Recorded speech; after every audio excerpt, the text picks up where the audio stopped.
Thank you. Thank you. And thank you, Mr. Denerjas, as always. And it is my pleasure to be here with you, with the veteran Samuel P. Jackson. I see him as a fountain of knowledge. I follow him. I read his writing, and it's an honor to be with him today.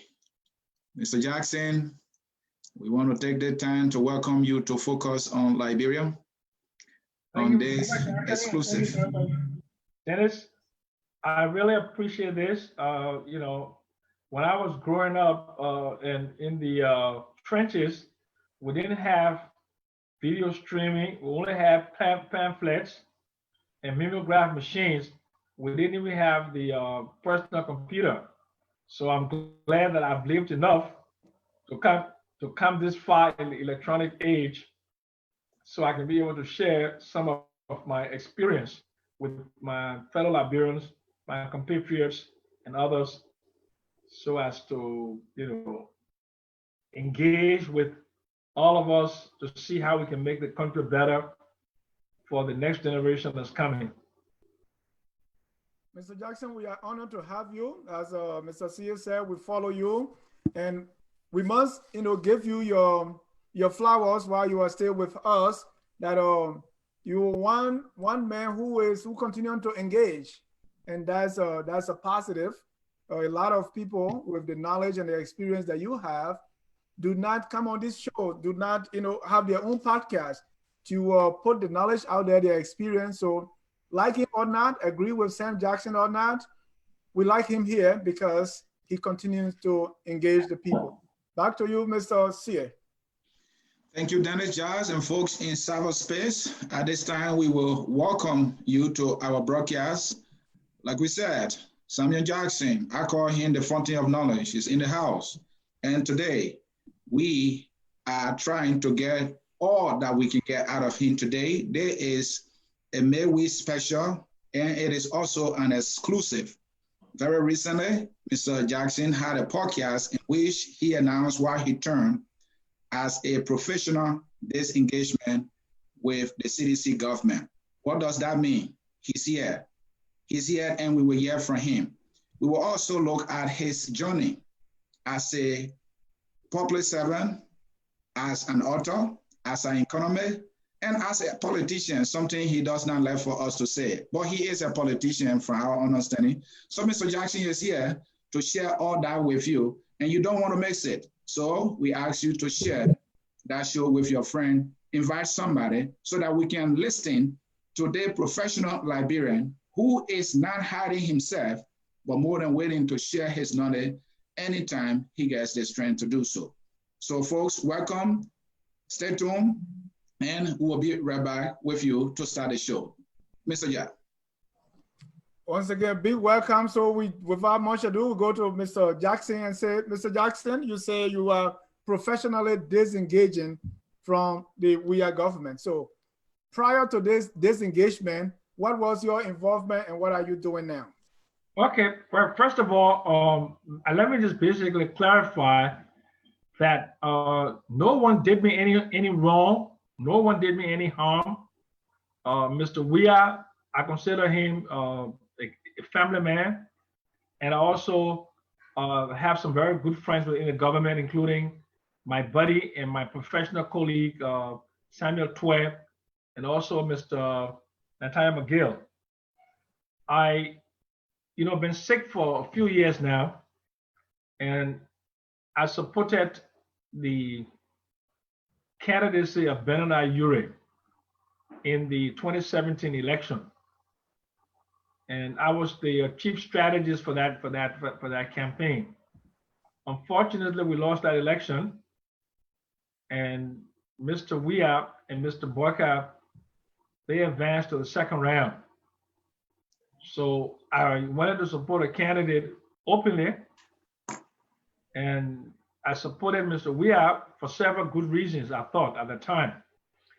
The number one reason was that I've been intimately involved with Madam Salif, her government, her governance style, the degree of mismanagement, the degree of corruption, fiscal irresponsibility, and just, the lack of compassion for the future generation in, mortgaging the resources of the country. And of course, the total unpreparedness that brought us to where we lost nearly 5,000 people in Ebola. And I concur with the Foreign Policy magazine that says that the effects of Ebola were mainly attributable to lack of transparency and accountability. So those are the reasons why I decided to support George Weah. I looked at the CDC as a grassroots party. I look at Mr. Weah's own lifestyle, his own origin, his own upbringing, a young man from Gibraltar. I believe that he could be like a Lula, from such humble background, who would have the compassion for the people of the country. And so I supported him.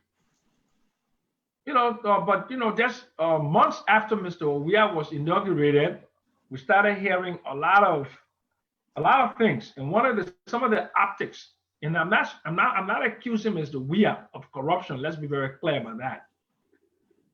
The optics, building 49 houses, or know how many units there are, and also, engaging in conspicuous consumption with a private jet.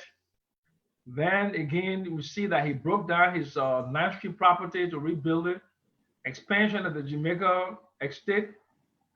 Then I saw him, wearing new threads. Become a fashion icon. And this man was not wearing this kind of clothes when he was playing football, Always saw him as a very humble young man, very humble. But look, I put all this thing behind me. And in July of 2018, I wrote a 14-page paper, policy recommendations, giving the diagnostic of the current economic circumstances at the time, and with some proposals on how to move forward. And I sent it to McGill, sent it to, I guess at that time, Minister Weah, no response. But then even before that, I saw them engaging in some investment decisions that didn't make sense. You remember the Eaton deal where they brought in this company, didn't have a website, no information on their top management people, nothing. And they sought to get a $536 million loan from this company. And I basically did a little small research, Google, called some people in Asia and found out that this was a bogus company. They didn't have DBS behind them. Then I became public about it. When I became public about it, a lot of the citizens, who look at Mr. Weah, like a god, who believe that he can do no wrong, began to insult me. I stood my ground, and I continued to advocate on behalf of the people of Liberia. Then it came back again, and it came up with something called the BOMAP deal, where they have said they would raise almost $500 million Eurobond financing. And as a financial economist, I know that Liberia does not even have a sovereign credit rating. Liberia does not have a financial architecture. Liberia does not have the ability to access private finance capital at that level. So, Mr. Jackson, at this point, you have not been professionally engaged with the government. Yeah, no, I had not been. All right, go ahead. I had not been. Okay. So, sometime last year, maybe like the first quarter last year, I began to ask myself, to sit on the sidelines and watch these guys go down this abyss would not be a good thing. And I like Samuel Weah a whole lot. I know McGill because we worked with Charles Taylor, and we've been engaged as good friends. So some people reached out to me and they said, look, maybe you need to go and help. So I went to Liberia in May, not to go be engaged with the government, but to go and promote my book, to go and launch my book. So when I got there, met them, I said, well, maybe we need to be engaged professionally in an informal, in an informal way. Because right now I'm not that well to sit behind a desk as a full-time consultant or even a full-time professional worker. So what I will do is informally write some reports for you all, informally, and give you all my advice informally, and be engaged at this level. And I will, have some social relationship with you all, and see if I can see how we can make this government to get on the right path. Because then at that time, Dennis, by May of last year, you started to see a lot of negative publicity coming out of Liberia.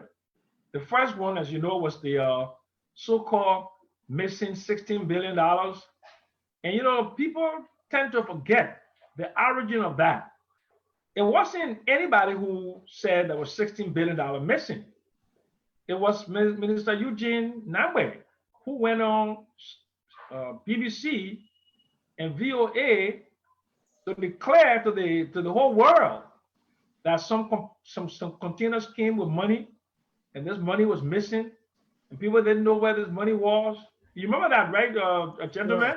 Yeah, we do. So, Mr. Jackson, let's go to the point of engagement. Yeah. So then 2 weeks later, Minister Twigg came out and said there was no money, right?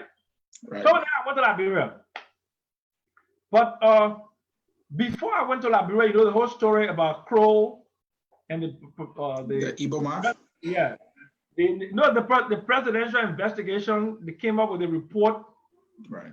And these reports were pretty damaging to the government and to the CBL.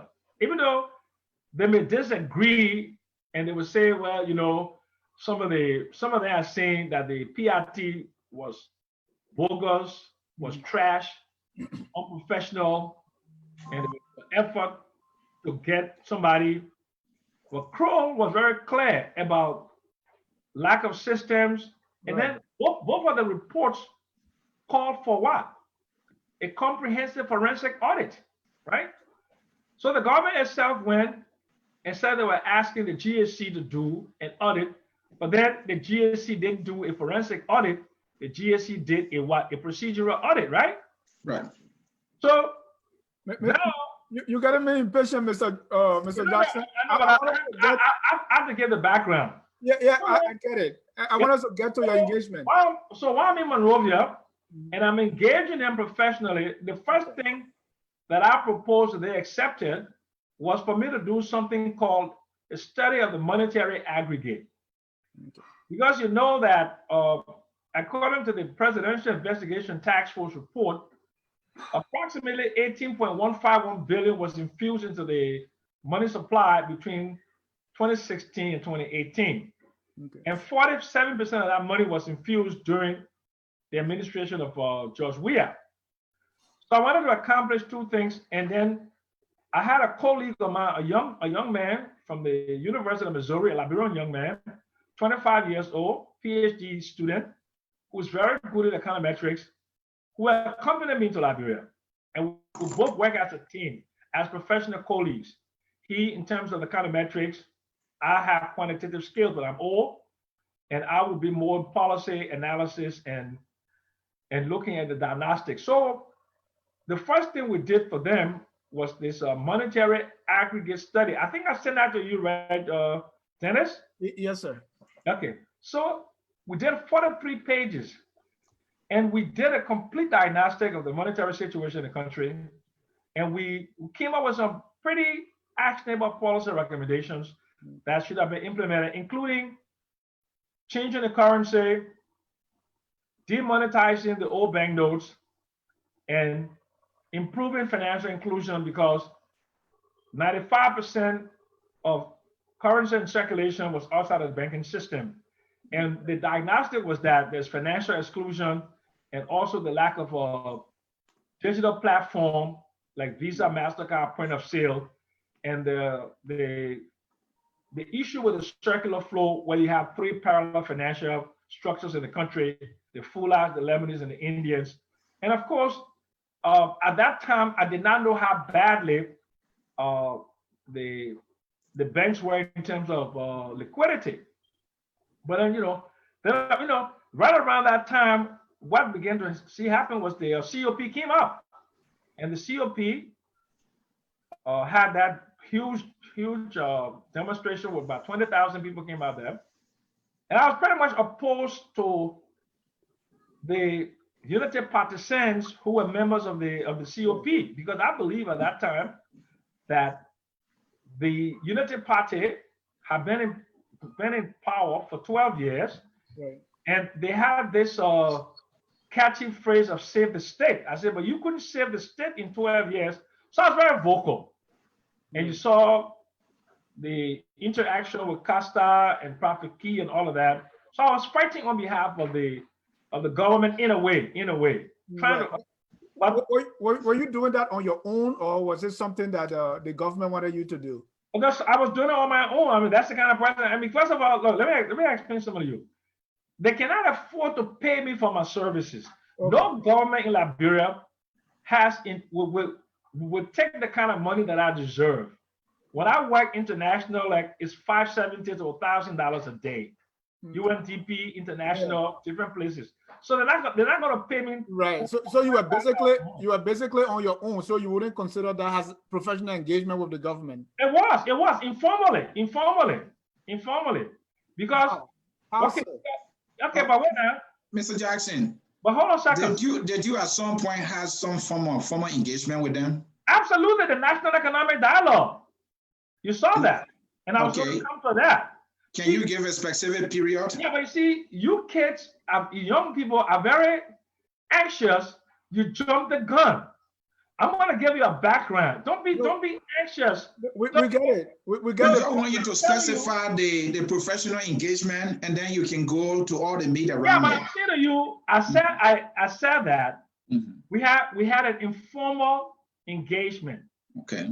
Okay, that informal engagement was where we were asked to do a professional piece of work on the monetary aggregate, which we did.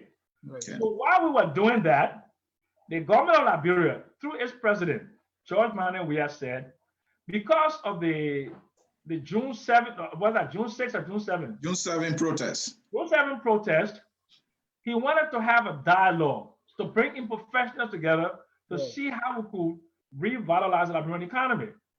So I was asked to participate on the National Secretariat, which was out of the Ministry of Finance and Development Planning. And we had staff from the Ministry of Finance and Development Planning. But the government itself did not have money to pay, so the government contracted us, and then they asked UNDP to pay us, including my cousin, Dr. McIntosh, my professional colleague, Manipaka Dumoye, and another professional colleague, Jacob Jala, with a young man from the Liberian Business Association, and another young man from civil society, whose names I've forgotten. But then they also were staff from the Ministry of Finance and Development Planning, right? So we were engaged. My contract was with the government of Liberia. So that was a professional engagement right there. Okay. But I was being paid, right? By UNDP. We structured the National Economic Dialogue in a way where the international system would defray the cost of the engagement. Well, we were directly contractors with the government of Liberia. Are you following me? Yeah, we are. Yeah. Okay, you're following me. And we did everything legally. Where we went, because of the time frame, we got PPCC to give a grant authority to do a no bid contracting on that. And that's the kind of person I am. So we did everything right. Okay, we presented CVs. The CVs were vetted, and then the CVs were sent to the UNDP. They vetted it. You know, they did whatever order they had to do, and then they decided to engage us. And I was appointed as the chief consultant to help with the preparation of the concept document. But my main engagement would be preparing something called a synthesis document. And what the synthesis document did for the National Economic Dialogue was it's a diagnostic to give a bird's eye view of all of the macro challenges facing the economy. And I wrote about 25 pages on that. And then I also Mr. Jackson, that economic dialogue. Exactly. Was it something that you have advised? Minnesota has a pure fiasco. Going okay, we're going to get to that, but let's deal with the narrative first on how it occurred. We'll deal with the nuances and all of the machinations and all of the other political stuff that comes along. But you got to, and I know you young people are very, very. You said we got 2 hours, so I'm giving you, because I want people who are listening. No, understand. So they can have. We got it. We got a lot to cover. Yeah, we have a lot to cover, but it's important for the background to be structured so people can know the origin of where I come from. Yeah, I appreciate that. We don't want to gloss over anything, so you don't want any misunderstanding. So that's why I give you the background.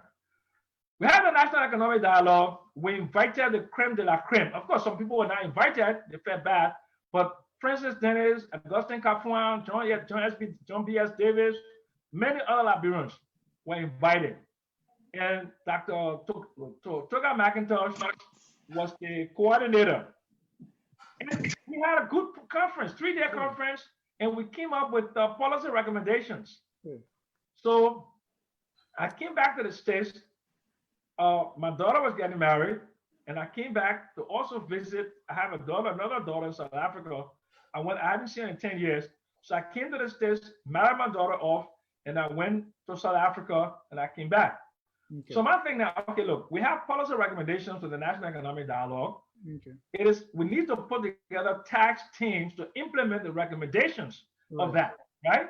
So that was in September, October, November, December, January, 4 months, right? And people asking me, like you saying, it was a fiasco. It was not a fiasco. No, I didn't say that. As you said, people are saying it's a fiasco. Yeah.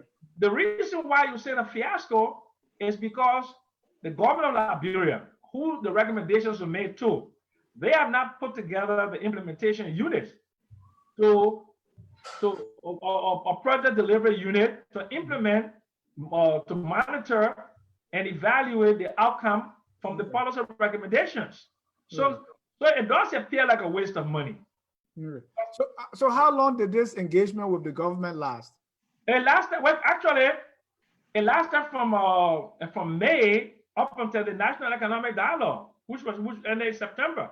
And when the dialogue ended, my engagement with the government ended. But my formal engagement, but my informal engagement, as my friends, I continue to engage them, because the thing is, who doesn't want good things? Who want George Weah to succeed? Yeah. Okay. And you know, governments, they have people who may not be, sitting at a desk, but sometimes, you write policy papers, you just give it to them, or you send aid memoirs, or you send memorandums, okay, or you send them email when if you notice something not going right, or if you have a bright idea, and that's how it is. So that was Mr. my Jackson. Mr. Jackson, let me ask you this question. You are an expert in what you do and do best, and you know that there's one thing to craft a policy document, there's another thing to implement it. And you know from your warfare experience, it is the implementation aspect that brings to fruition what you actually intended. So why didn't you place emphasis on the implementation aspect by helping to even craft, an implementation strategy, and you just left that portion with the government, knowing what the government is, It's unfair. It's unfair to say that, because the thing is, look, I'm not Minister of Finance and Development Planning. I'm not a minister of the government. I don't have any power to call resources to the fore to do anything. So as a consultant, all I can do is advise and write aid memoirs. And you think I didn't say from day one, how come we haven't implemented this yet? And why the time we don't put tax teams? I don't want to go into the privacy of my communication with some of my friends, but I can assure you that I have ample evidence that I consistently, daily, weekly, on a regular basis, I was requesting a tax team or project implementation unit of some sort to implement those. Now, let me tell you something. One of the reasons why I think they were reluctant to at least to have me involved is because when I came to the States, the things started to deteriorate in terms of fiscal governance and economic governance. And there were a lot of things I saw. So I'm vocal. I mean, I'm not committed to you. I'm not a sycophant. If I see something and if I react to it publicly, but even though I have reacted to it privately 1,000 times, and you continue to go on that route, right? Mm-hmm. I have no choice. I'm not going to come and divulge any confidential information. Yeah. Because first of all, no government I have ever worked for have I ever been privy to any confidential information. Never. I'm a strictly professional. I deal with above ground things like policy matters. I don't get involved in money issues. I don't get involved in like hiring. You can ask Mr. McGill. You can ask Mr. Twe. You can ask my former colleagues like Amra Kone and James Colley. Never, never, never in my life have I gone to them and said, please hire this person, or I want this person to get his job in this position. Never. So Mr. Jackson, that not being able to implement those policies that you advanced, did it frustrate you? Well, it's frustrating everybody. It's frustrating you too. It's frustrating the whole country because we have serious macro challenges. We have serious problems affecting the country. Right. And people spent hundreds of thousands of dollars to put together experts. People spend their time and energy, you know? So now, so the reason why I withdrew my informal relationship with them is, number one, not because of the economic dialogue so much, but I'm sitting here about 4 weeks ago. I look at the UCA website and I see that Crow, this company that was paid $500,000 United States dollars to work for 40 days. Are you following me? Yes. For 40 days. And write a report, but like 50-page report, $500,000 United States dollars. This same company have been re-engaged by USAID to do what? To help the Central Bank of Liberia to procure. So the Central Bank has a procurement department. We've been procuring, minting, and printing currency since 1982 when Liberia first introduced its own currency in 1982. And we have the National Bank have been doing that. Okay, so there's a lot of experience and there's a lot of skill set there, new and old. Now we're taking technical assistance from USAID to pay Crow $3 million to come and help the government to do what? To procure, to start up the procurement system, to transfer the money to Liberia, then to distribute the money. I'm a nationalist. Don't call me if you don't like me as a saying that I can talk too much. But there are many other Liberian professionals who work in banks in America or who have banking experience in Liberia who worked for the central bank before, like David Vinton, former governor of the National Bank, is there. You have Omen, what's his name? Omen John Bestman. You have other professionals. You have former executive vice president of Second Bank, Sam Thompson, is in Liberia. You got about 15, 20 professionals in there who need income. And you're going to go bring in a USAID team that did a half-baked report. The PRT report was more professional than that thing that was done by Crow. Then you're bringing in Crow to carry millions of dollars. And I have 2 undergraduate degrees in banking, and I was official of a bank in America. First of all, I was not even aware that they were even doing that. That was the thing that made me angry. So if I'm going to do that, if I'm engaged with you, at least let me know you're doing that. That was the simplest thing for respect's sake. Okay. So what was the MOU signed before you started engaging? You know, did it not provide for these things? No, but I signed an MOU. I signed a contract to do the National Economic Dialogue. I told you that was done. Oh, that was done. It was finished. My engagement was finished. My formal engagement. Then the following week, I see another announcement from USAID that they're paying $16 million to an American economic consulting firm. But first of all, let's go back to Kroll. Kroll is a risk assessment firm and it's a cybersecurity firm. They don't have the bandwidth to do anything in terms of monetary economics. They don't know anything about procuring money. It's not within their skill set. Okay, they don't have the ability to do any analysis to QTM, quantitative theory of money, to determine the economic science that goes along. Okay, they don't know it. I challenge them and let them present their CVs, not to mine, but the other people who are in Liberia, like my friend Samuel Thompson, my friend David Vinton, or Ila Silibi, or Francis Dennis, and many other Liberians who are vice presidents of banks here. Then you take them to give them millions of dollars. Then you disrespect me. Let me finish. Mr. Jackson. No, but you see, you rushing. You disrespect. Then you bring in Nathan. Nathan is an online firm that was in Liberia 1985 that Doe brought in because of the same situation we have today, no or zero economic growth, credit card problem with the economy. So to bring in an economic team, they said Nathan is going to do what help you with economic reforms. The reforms grew out of the USAID conference that was held in Liberia in August last year. I was invited to that conference by Kwame Clement. I stayed for 1 hour. I audited, and I knew that was complete nonsense because the policy recommendations that they were coming up with were pure neoliberal, were very, jaded. They didn't have any economic science behind it. So now you're paying $16 million. You're accepting that as technical assistance. Right. And let me finish. And they never told me they were going that route. They never told me they're going that route. If you're going that route, if you're going to bring in Nathan, then at least let me know so I can give you the advice.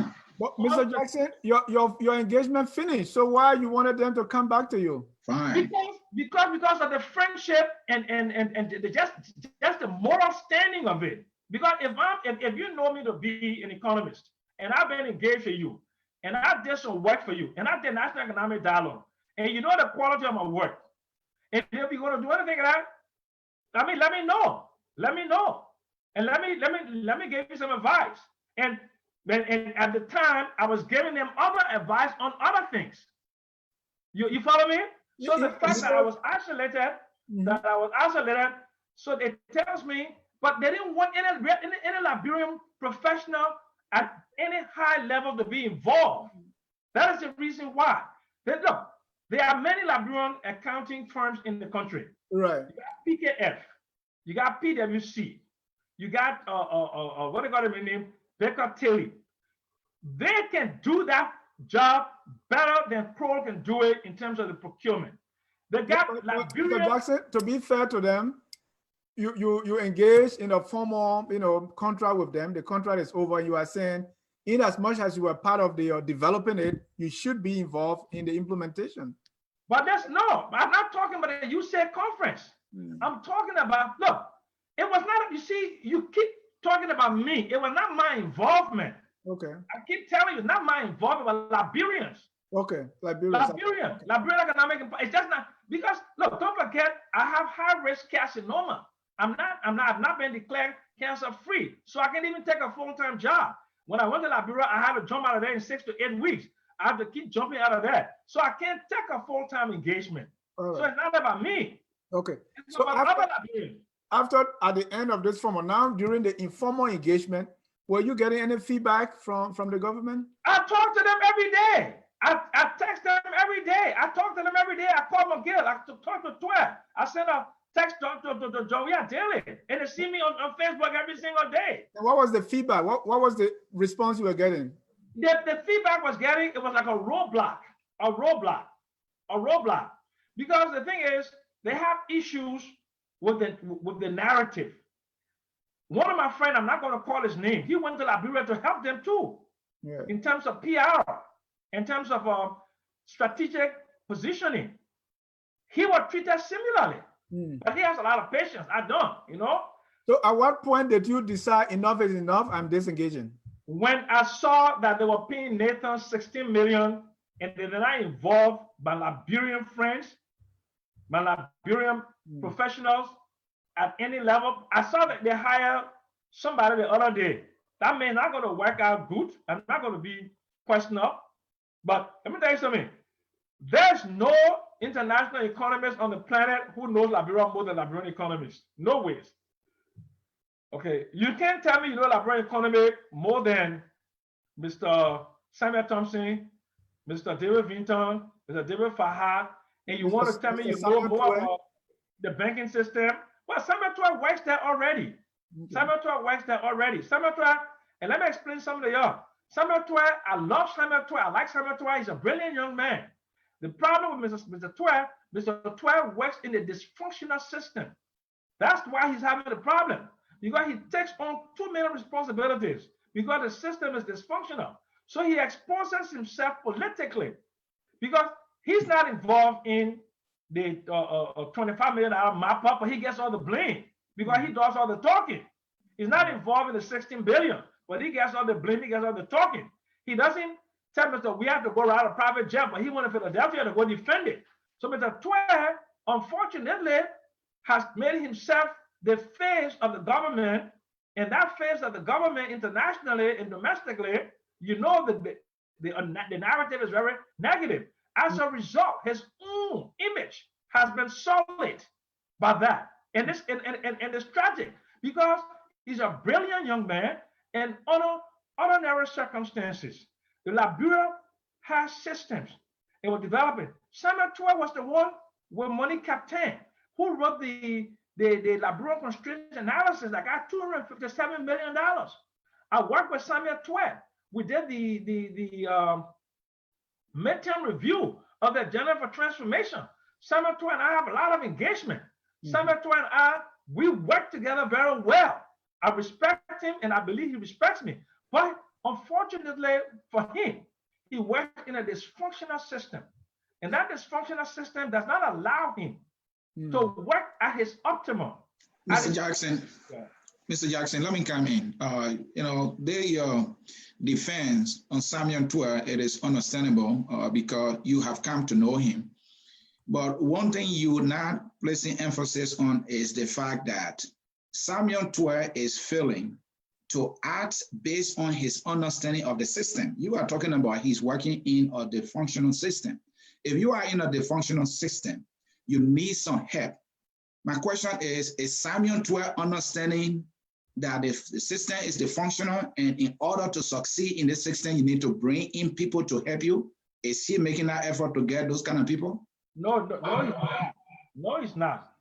Okay. And the reason is the politics of it. Okay. The politics is very clear.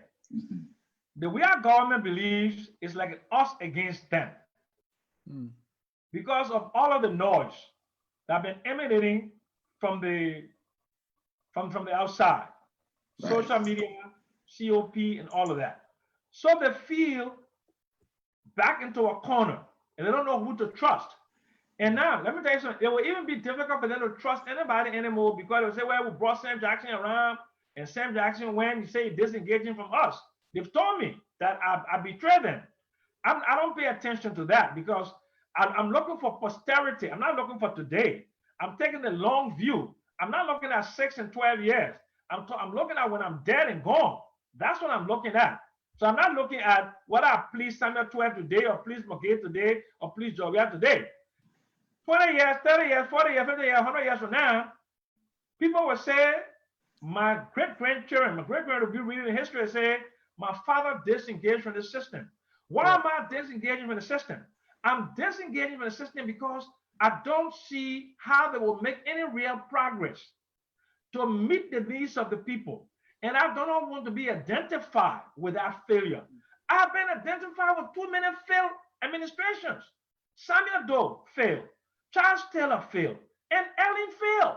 So why would I, now I'm pushing 70 years old, why would I want for my name, okay, to be associated with another failure and to for me to be more intimately involved with that failure. Doesn't make any sense to me.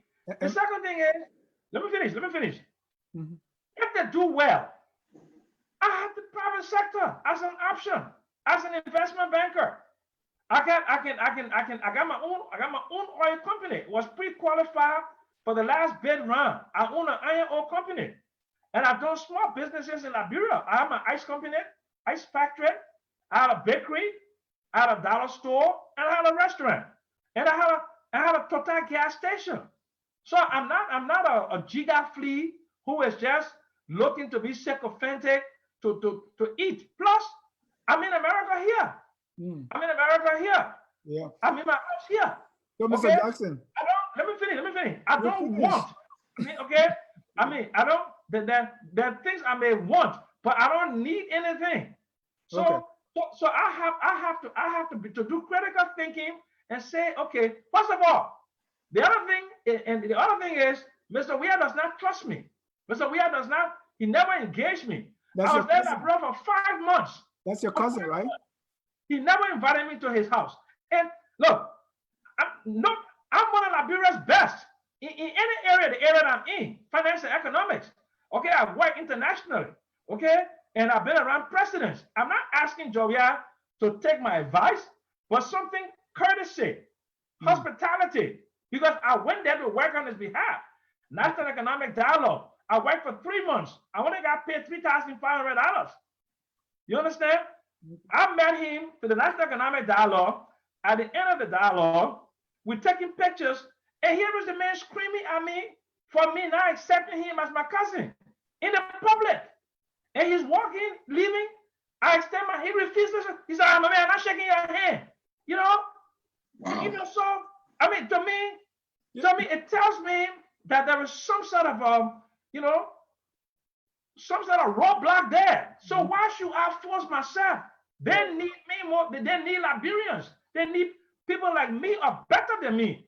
Okay. And if they don't bring people like me or better than me, they're not going to succeed. So they're to me for a reason. The first thing is, this is your cousin, as you told us. Well, but listen, but that's what I'm telling you. He said to me, "You are my cousin. I came to your gas station and told you that you are my cousin. Why are you telling people on Facebook that you're NTC that I'm your cousin? I've told you that you're my cousin. My mother told me, and he was, and God asked Minister Daniel Younger. He was the one that passed it on." But here's my question. What, since that Nathan deal, that came and you didn't like it? It's not a deal. You see, when he says a deal, it's a Nathan contract. The contract. Sorry. That contract with Nathan. Yes. Since then, you decided enough is enough. What took you all this? What took you this long before going public with your decision? 5 months is not. I'm not impatient like you. 5 months is not even enough time. Some people wanted me to wait for another year. Okay. But yes. All right. But in 5 months, you marry your wife. She's after in 5 months, so you go divorce her. That's not how I am. Okay, that's good. But my question again is, you had the same problem you listed. The Doe government has been a failed one. Charles Taylor, Ellen, and so you no longer want to dissociate. You never dissociated or disengaged with any of these government. Why now? I was an official. I had a position with I was not with Ellen as an official, but I disassociated with Ellen towards the end. After Ebola, I was very vehement in my opposition to Ellen. I came up publicly, and you saw that from 2016 when they announced to print that money. I was very vehement, and I didn't want to be bothered with it. I went, Amra Kone myself had problems. Mo Ali came into my inbox, started to make all kind of threatening remarks. That's when we parted company. But Charles Taylor, I was there until he left August 11. Right. With Samuel Doe, he fired me a year, not even a year, in February of 1981. So I was disengaged from him. You follow? So you see, you never disengaged from Taylor, the monster. But I'm saying, Taylor, I went to Taylor in 2002. I was only there for a year, and I had a specific job to do. Right. You know my job was? No, That tell was the us. map to overcome the effects of sanctions on child stealer. The second thing was to bring together a soft landing for child stealer. I knew child stealer was going up. The third thing was all of those sanctions, like, was to fix for the Kimberley process. And I was part of the Accra Comprehensive Peace Agreement. I was one of the negotiators. And I was also one of the people bringing, illuminating the Liberian problem that brought in Equimale, the first group of soldiers that went there to separate the warring sides. So I had a role. I had a role to play. And with my experience, you don't abandon your country in a time of crisis. But Samuel Doe got rid of me. I was only there for 11 months. So I was disengaged. So you can't say I didn't disengage. I was Mr. disengaged. Jackson, Yeah. Mr. Jackson, again, folks in cyberspace, this is focused on Liberia. And today we are having an exclusive with somebody I call the Fountain of Knowledge, Mr. Samuel Jackson. He is a progressive, and he's the only one you will find as we speak who is engaged to all the political activities, the governance activities of the day. You can't find any other progressive like Samuel Jackson. And so we thought to reach out to him because he's always willing to not only share his knowledge, but to also debate the issue. So if you are with us, this is the best place to be. And Mr. Jackson is here. Mr. Jackson, you wrote something very recently on Facebook that caught my attention. You talk about the projected 1.4 growth rate by I think the World Bank, and you said that this growth rate of 1.4 in the midst of an inflation around 33%, and Liberians, especially those in government, are celebrating. You said that you should what? Sack the whole government, shut the university down, sack everybody, and cry like a baby. Of course, of course. And then, of course. So when you said that, when I read it, I'm like, is he sounding like Momba Molu, who also said that it would take a miracle to turn the thing around? So what was going through your mind? Explain to us what brought you to that point. Look, don't forget, it's never about me. Okay. It's never about me. Mm-hmm. I don't, in fact, you think I like the spotlight. I take the spotlight because others abdicate their responsibility. For example, the political parties don't have a think tank with any real economists on it to do the kind of work that I do to illuminate some of the problems we have and the challenges we have, and to do it the way that I can. So it's because there's a vacuum. So I fill that vacuum. But if the political parties, if civil society, they have think tanks, and we have several think tanks in the country, and we have several young men and women who are vocal to go out there and debate the economy, debate security, debate engineering, debate. I'd be totally irrelevant because but what are old men are doing? But when I see that people, my friends, were in the CDC government, they are coming on social media and they are literally celebrating 1.4% growth rate, 1.4% growth rate, when they have not even asked the fundamental question, like what is the composition of that growth rate across which sectors? When they don't go into that discussion, and when you have an inflation rate pushing 33%, then you are celebrating. It means the universities have not done well to teach you simple economics. Because what is GDP? It's price times output. And if something in economics, the price index, if the price index is higher than the growth rate, then that's not growth. It's just like the real effective interest rate. If you have an interest rate of 9% and inflation is 14%, you say you can say I've earned 14% because your real effective interest rate is significantly lower. So if people don't understand something as simple as that, then you have to close the universities and sack the whole cabinet, because people, no one should be jubilating over 1.4% growth rate in an economy with 33% inflation, core inflation. So you mean the minimalist approach to economic development?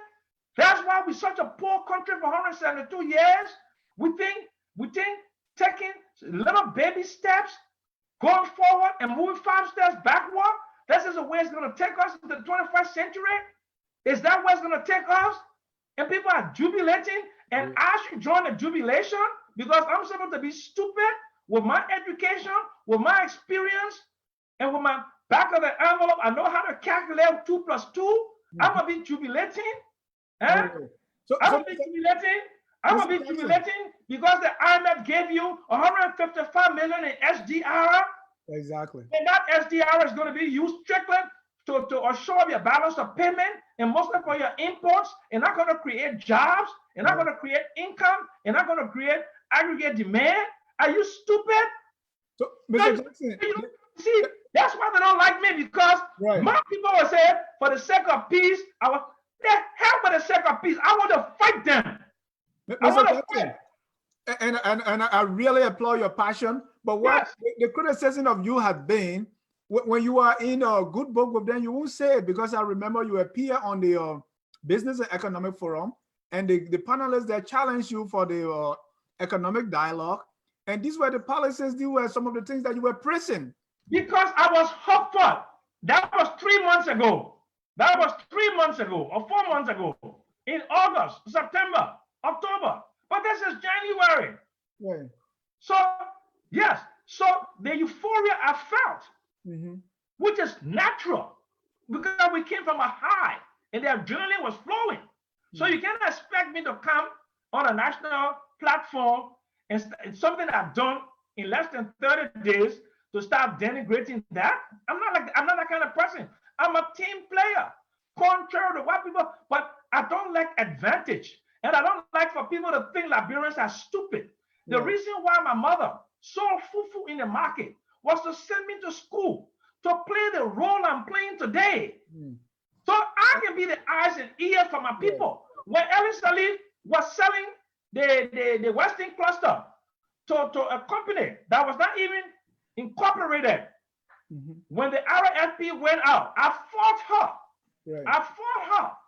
The company, some may not understand it. Some may not understand it and think that's flip flop. But let them think. Look, I only have to please myself. And the woman you spoke to just now, right? You saw my wife. That's the only woman I'm committed to making to please her. Okay, I'll do anything to please her. The rest of the people, and let me tell you something. Time is my best friend. Everything I say or do, when I believe in it, time always vindicates me. You understand? When I told Samuel Doe in 1981 when I was leaving, this crass travelism that you're starting, it will be a downfall. When I told Ellen not to send her son to NoCal, when I told her not to do the Elenito deal, not to do China Union, when I told her, say, securitize all of your iron ore assets, put them in one company, go make $10-15 billion. I'll show you how to do it by getting a sovereign wealth fund. Ellen sent me an email before I came back to the state sick. She said, Samuel Jackson, and I got that email. One of these days, I will publish that email. She said, listen to me on Elenito. She said, listen to me on iron ore. She did not listen.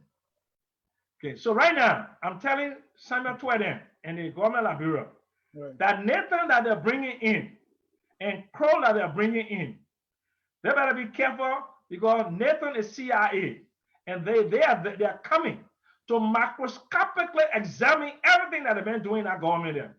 The same thing they did in 1985 and 86 that brought Doe down. The 17 experts, right? Yes, the same experts. These Crow people, they asked for forensic audit. You didn't do the forensic audit, but the same people, you come to give them a long-term contract. They come in to macroscopically go through the books at the central bank. The next report that Crow writes will be much more damaging than the one that we wrote in October 2018. Thank you. That's my advice. Well, ladies and gentlemen, if you are just joining us, this is Focus on Liberia. We have an unfettered access, an exclusive interview with the economist, the author, the activist and longtime politician, Samuel P. Jackson. we want to, if you want to join the discussion, please call the number on your on Facebook pin. That's 605-313-6004. The code is 791403. And Mr. Jackson, we have a caller on the line right now. So we'll go to that caller briefly to join the discussion. Caller, your name and where you're calling from. Hello, my name is Garcon Moe. I'm calling from Chicago, Illinois. Garcon, welcome to Focus on Liberia. Come and let's talk to Mr. Sam P. Jackson. Your question or comment? Yes, Mr. Samuel Jackson, thank you for your education. Thank you for being one of the few Liberian economists that have written a book as it relates to economic situation in Liberia. I think I was in Liberia with you during that time you was there. You know, I stayed at the Bella Casa. You were there as well, and you were you're selling a book at that time. And I did not understand the audience because the price of the book and the current economic condition in Liberia. But we're hosting all Liberian diaspora conference, and I will be sending you an invitation because I would like for Liberians in the diaspora to be able to read your book and understand from your expertise and your background about some of this information that you're sharing with us tonight. So.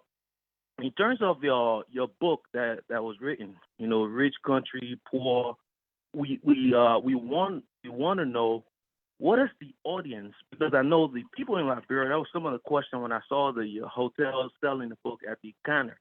But who are they expecting to? I mean, I could have afforded it because I'm staying at the hotel, but with the Irish Liberians who are back home, who George Weah can barely pay for over 6-7 months. How can we get those books to them to be able to understand and be able to read a book from a Liberian trained economist? I supported an economist, Mill Jones. I haven't read a book from Mill Jones yet. So can you kindly respond to that? And we'll be looking forward to send you an invitation to see whether you can serve and bring your book to our conference in Washington, D.C. come March if everything goes as planned. Thank you. Thank you, Mr. Garcon. Well, do you want me to? Okay. First of all, respond. I didn't get his name, Dennis. What is Garcon Moe from Riverside. Thank you very much. Look, my marketing strategy is very simple. For the first year, I'm going to try to bleed the market as much as possible. And for the first 6 months, I'm going to sell a book on my own website so as to maximize the profits. Because when I sell it on Amazon, if I were to go on Amazon, I'll be making about $8, $7 a book.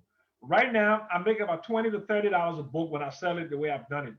I've sold like 2,000 books in Liberia, and I've sold like 500 in the United States. So it's done well. Not many books sell even 500 copies. Yeah. So the book is coming on Amazon. It will be the same $29.95. But after a year, when I have sufficiently made my money for the investment in time, energy, in blood, sweat, and tears, I was sick when I read the book. I wrote this book not just to make money, it's to impart knowledge, but you have to have a marketing strategy. So my marketing strategy is like next year by June, I'm going to reduce the price of this book to like little or nothing. So that's what I plan to do. Okay. Thank you. So, but hold on a second. You see, the thing is, Liberians in Liberia bought more of my books than Liberians in the United States. You know why, Dennis? No. When I started to attack the COP, when my dear friend Henry Costa came on his radio show and banned me, the diaspora is vehemently opposed to what is happening in Liberia. And anybody who is associated with the regime is automatically seen as an enemy. So I lost a lot. The first 2 weeks I put my book out in America, I sold 500 copies. I used to sell 10, 15, 20 copies a night. You follow me, Dennis? But when the people saw me eating with Akaras Gray, eating with Jefferson Koji, going to national economic, they said, my man, that's serious. Don't be why he would do it kind of see. So you see, that's what they don't understand. Right. I'm trying to explain to them. Of late, I see you are kind of aligning with Mr. Henry Costa. Is it because you want that book to start selling? Is that why? No. Okay. Look, first of all, Henry Costa and I have been together for going to almost a decade. Henry Costa comes to Atlanta, he comes to my house. My wife and I, when we went to Delaware for a funeral, we stayed at Henry Costa's house. Henry Costa is a very close friend of mine. Oh, okay. Yes. I thought that was strategy. But let me bring in one more caller. Okay. Caller, your name and where you calling from? I'm Kesalin Dava, and I'm calling from Texas. Kesali, welcome to Focus on Liberia, and thanks for being a regular caller. Your question or comment? Yeah, thank you very much, Mr. Ja, and thanks for seeing. I have a comment and a question for our honorable economist, Mr. Samuel Jackson. Go ahead, sir. The comment first, and the comment will sound like almost an advice. You know, Mr. Jackson is a learned man. I really don't know him in person. I have never interacted with him. But I've heard about him, and I got to hear more about him when this government took over. What I've noticed about Mr. Jackson is that I'm sorry to say that he's kind of inconsistent. And because of his inconsistency, sometimes people don't take him to be serious. Okay. He's a learner, man. I've listened to people who know him in person have explained about him. They know about him. He knows what he does. But because of his inconsistency, like CA just told him not too long ago, like he flip-flops, sometimes it makes people not to take it to be serious. You know? When you stand for something and that you know what does that mean? Inconsistent. Give some examples. Yeah, like I said, you know, when you stand for something and you know this thing is right, stand for it. If you know it is wrong, stand for it. Okay. But don't come out to say this today and then tomorrow, in less than a week or two, you change. Like what? And you know, when you start to act like that, people start to watch you behaving in that form and manner, they tend to downplay you. You know? Mr. Double, in all fairness, I want you to give These are some of the things I have observed about him from a layman point of view. Mm-hmm. And this is my question to him. Mr. Jackson said that Samuel Weah is one of Liberia's best. He's interacting with him. I don't know Weah. I would take the other route. Let me stop. I wouldn't consider Weah to be one of Liberia's best. Stop. Mr. Jackson, let him finish, then you can come in. Go ahead, Kesali. Come again. I didn't get you were breaking it. No, go ahead. Continue. Ask your okay, or Weah himself admitted, the central bank admitted that Weah headed a $25 million mop-up exercise. So for Mr. Jackson today to come here and tell us that Weah did not head that process, I mean, can he please make some clarification on that point, please, for us, the audience? Thank you very much. Thanks for your time again. Mr. Double, before I let you go, because a lot of people often accuse Mr. Jackson for not being consistent. So I want you to point out specific example where you saw that this inconsistency. Okay, I'll go to one case was the printing of the money, the new banknote in Liberia. Okay. Mr. Jackson, when he came from the forum, the economic forum recently held on Liberia, he said the recommendation was good, and he wholeheartedly supported the printing of the new banknote. In less than 2 weeks, the very Mr. Jackson said he was against it. Okay. He's right there. I'm not speaking behind. Thank you. That's what I want. Okay, Mr. Jackson. But look, first of all, it's very sad. Look, your generation, I don't know what's wrong. Your generation needs to listen more, to read and understand a lot. Because the first thing you ask him, and he kept, I support the printing of new currency. That continues to be my position. It's very clear. To retrieve the old currency. That was very clear. But let me explain something to you. In Liberia, we make binary choices, either or for against. So I can't be telling Henry Costa that I dislike some people in the COP and I believe they don't have the moral imperatives and still be friends with Henry Costa, which is nonsense.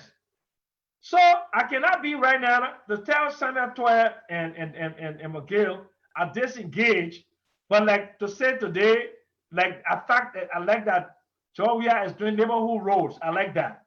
So what in Liberia they do, Dennis and Anthony, they force you to take, you either for or against. And me, I don't take binary choices. I take positions in the best interest of the country. For Ellen's entire administration, I criticized her. Go ask people on Elenito. I almost disgraced the government. But guess what? In 2012, Ellen went and appointed me on a high-level panel, senior economist on a high-level panel, and we produced the Sustainable Development Goals. When Africans stop having politics as enmity and to make binary choices to be for the government or against the government, we're not going to go anywhere. Is the government good? The government has done some things good, but have done many things bad. And those good things that they have done, I support it. Those bad things that they have done, well, I have unearthed it. And I have spoken against it. Just like with the opposition, right? I'm not crazy about the ANC because I think they're a bunch of elitists. That's what I believe. But it doesn't mean I cannot be friends with my friend, a young friend, Emmerich Benson Nicole, or Leon Mensa. So these binary choices that we force people to make, you for Doe or you against Doe, you for Taylor or you against Taylor. That's what brought us to where we are today. We have to be able to agree, to disagree. So now he's accusing me of saying, I did say print money, but there's an explanation, and an explanation with economic science. I said, demonetize their own money and change it, bring new currency in. He didn't hear that part because he does not want to listen. Because it was for or against, and there was no kind of middle ground. So that's the problem I have with Liberians, and that's why many of them don't like me. But most Liberians love me. They love me for my courage, they love me for my intelligence, and they love me for my stance. But those that would disagree with me will do it not because of what I say but it's what they think I said. We love you too, Mr. Jackson. Let me bring in one more caller. The phone line is popping. Caller, your name and where you calling from? This is Ben Sanvi, Mr. Ja. How are you? I'm great, Ben. Welcome to Focus on Liberia. Your question or comment to Mr. Jackson? Just a quick comment. I call him Uncle Sam, so I can call him Mr. Jackson. I just wanted to, I'm enjoying the conversation, by the way. Thank you. But I understand from where Mr. Jackson comes from. I understand from the angle, the frustration. When you've been in this fight for as long as Mr. Jackson has been in, and I say I will call him Uncle Sam, but let me try to do it professionally. But when you've been in this fight for as long as he has been in, I can understand his frustration, like he put out, like he so explicitly explained that he's been involved in this fight since he was a young, way young man. Listen, I have said this privately to him, and I would say it here on this platform. I do not believe there is something going on in the government. I think there is a complex issue that's going on. I think there is a fear of talent. I've said this publicly, and I said it privately. I think what they need to do for the sake of our country, we cannot root for them to fail. But I'm and I think it's public knowledge. Everybody knows that now. That I'm too at a place where I just have lost confidence in the administration. I've lost confidence in the president's ability to lead. Look, let me give you a prime example, and then I will let other people come on. Look at what happened recently. Even when you look at the U.S., I mean the U.K.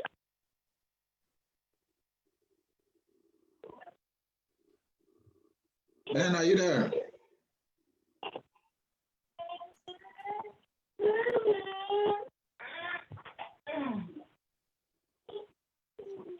Mr. Savi, are you there? Mr. Savi? He's talking, but it looks like we're having some trouble. So the line is bad there. Very terrible there. So hold on, Sammy. Let me bring in another caller, if you don't mind, Mr. CA, or if you want to say something. No, I'll bring in that caller, and then I have a question for Mr. Jackson. Okay. Caller, your name and where you calling from? Yes, good afternoon there. Good evening, good night to some of you. This is Steve Bowley from Phoenix, Arizona.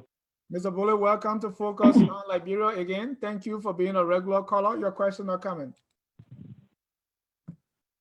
Thank you so much, Mr. Jai, and thanks to your co-host there, and Sony, and thanks to your studio guest, Mr. Jackson. I want to start off by saying thanks to the Liberian people for tuning in. They're the most important people on earth, in my view, and I think in the view of many Liberians as well and others around the world. I also want to remind you guys, confirm that Liberian women are the most beautiful women on earth. I believe this is why Mr. Jackson himself married a Liberian woman. That is a fact that cannot be debated. But let's get to the issue here in the discussion. I would have to agree with Mr. Savvy here that this is a very good discussion, very, very good. I'm watching and enjoying what I'm hearing, and both the pros and the cons. And I like a statement that Mr. Jackson made about the fact that we as Liberians need to graduate from the mentality of binary choices in politics. Sometimes it has the ability to stick us to the wall, just push us against, and not be able to see some things that maybe might be happening as well, or some things that will happen as, in reference to the future. I think that's a very, very good way to look at things. But I have a question or two here for Mr. Jackson. Here's my question. I heard Mr. Jackson alluded that he left Liberia around due time 1981. If we calculate mathematically, that puts us to about 39 years. I would estimate it maybe to 40 years. My question to Mr. Jackson here is, what can he say to the Liberian people that has changed economically 40 years ago as compared to now? And then my second question to him would be, what does he foresee as an economist or whatever he might be? What does he foresee for the future of the economy of Liberia for the next generation, especially considering, we have been exposed to different methods, different practices, and we have different way of approaching, when it comes to different economic theories that have been used in Liberia. Samuel Tweed came along with the, harmonization, came with different things. The try and error method has been carried on for the past few months that has been in power. What does he foresee for the economy of Liberia under the regime of George Weah, and maybe anyone that might come right after George Weah? Thank you so much. Thank you, Steve. Mr. Jackson. Well, thank you. First of all, I'm a financial economist. Okay, he said whatever I am a financial economist trained. Okay. Look, what has changed since 1981? That's a very good question. We have a tale of two cities. We can say much has changed, but nothing has changed. I mean, the fact of the matter is, Liberia before 1980 was a middle income country with a per capita income of around $2,000 to $3,000, right? But if you look at the quality of that middle income, what percentage of the population was earning 90 to 95% of the income? It was only 5%. So you see, the thing is, the optimum design for income in a country is a bell curve. That's the perfect thing. You should have two extremes, very small, and then most of them put in the middle. But Liberia is a country where you have no middle class, and you have not even rich people, but people who are just well-to-do, who make pretense like they are rich people. And after 1 or 2 weeks or months, when they leave a job, you look at them, they look like desperate. And you know, Dennis, many of the people in Liberia who used to live in your neighborhood, who you thought were rich, when you met them in the States, you're like surprised. Allah? Huh? Because I was living in the village, so no rich person was there. No, but I'm saying, but the village chief was rich. Okay, but when you came to Monrovia, you saw the people who live next door to you, they may have a car, and you thought they was rich. Look, so nothing has fundamentally changed. The paradigm has not shifted. We need sustainable development. We need real economic growth rate. You want inclusive economic growth rate. You want economic transformation. And you can only do that when you deal with the fundamental challenges of the state. Number one, governance. That's the thing you have to fix. When you fix economic governance, the narrative that goes out there is what drives in foreign direct investment. That's what it does. Look at Kagame. Kagame is a tyrant. He's a bad tyrant. He's jailing people. But guess what's happening?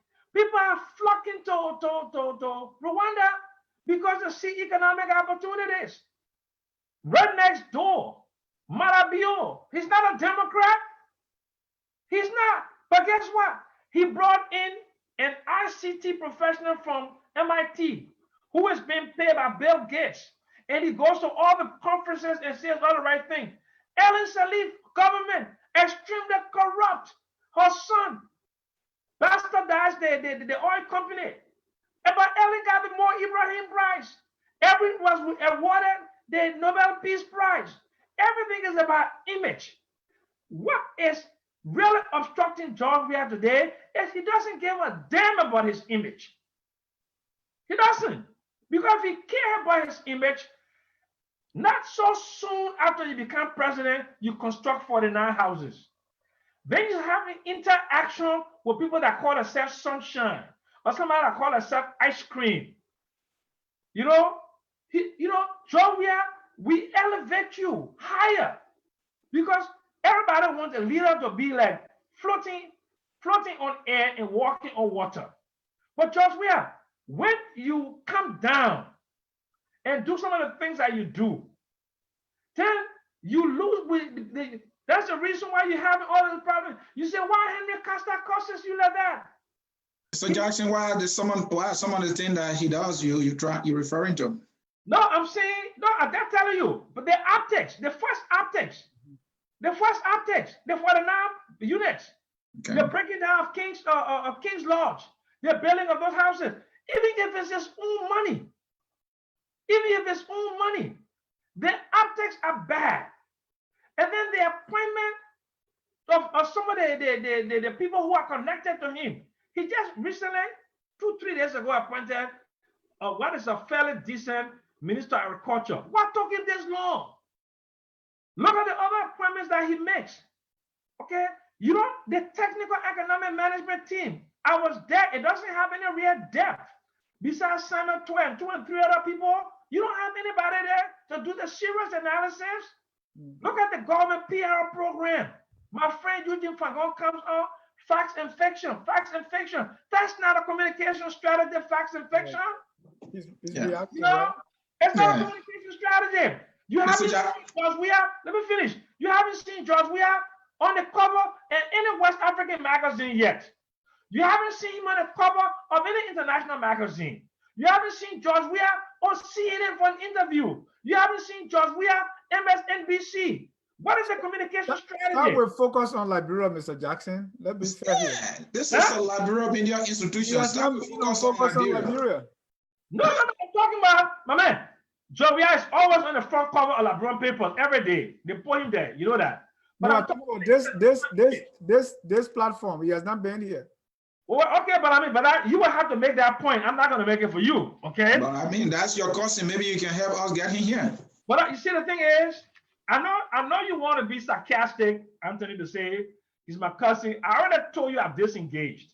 The man doesn't answer my phone, my text messages. The man won't even shake my hand. So you're trying to make fun out of me now, you know? You see, that's disrespect, Anthony. You know, I already told you the objective circumstances. You're reading too much into that, No, Mr. no, Mr. Jackson, you're reading too much into it. I was just saying whether you could help us get Mr. Weah or the president for that interview. But Mr. Jackson, I have a question for you. Let's leave that. I didn't mean any disrespect, sir. I have a question for you. Earlier when you started, you said something about Ellen, that Ellen did not show any compassion. I don't know whether you were talking economically, that his policy were not compassionate enough. So let's come to Mr. Weah. Is Mr. Weah showing any compassion? I guess your answer will be no, because that's why maybe you left. Obviously not. Obviously not. Because a lot of Liberians don't see it that way. We see a lot of Liberians still hailing Mr. Weah. Maybe he's showing compassion, isn't it? But okay, look. There's something called the cult of the personality. You have it here in America. Donald Trump told you all, he can shoot somebody on Fifth Avenue and nothing will happen to him. This is a guy that talked about grabbing women's genitals and he still won an election. This is a guy that called women dog face. He still won an election. It's called the cult. I never believed I was going to live enough to see it happen in America. I see the impeachment hearings and the facts are clear. The facts are there. But the Republican, they are drinking their Kool-Aid. The same way the George Weah cultists. They're called. And no matter what George Weah does, a certain group of people will never leave George Weah. They will always love George Weah. That's just the way it is. For that reason, it does not make any sense for the two sides, the pro-George Weah side and the anti-George Weah side, to clash, because it will undermine stability in the country. Clear-minded people should bring Henry Costa, Taras Dillon, Mo Ali, Waka Jalaba, Sandra Twain, McGill, put them in a room for 2 days and let them come up there with a plan going forward.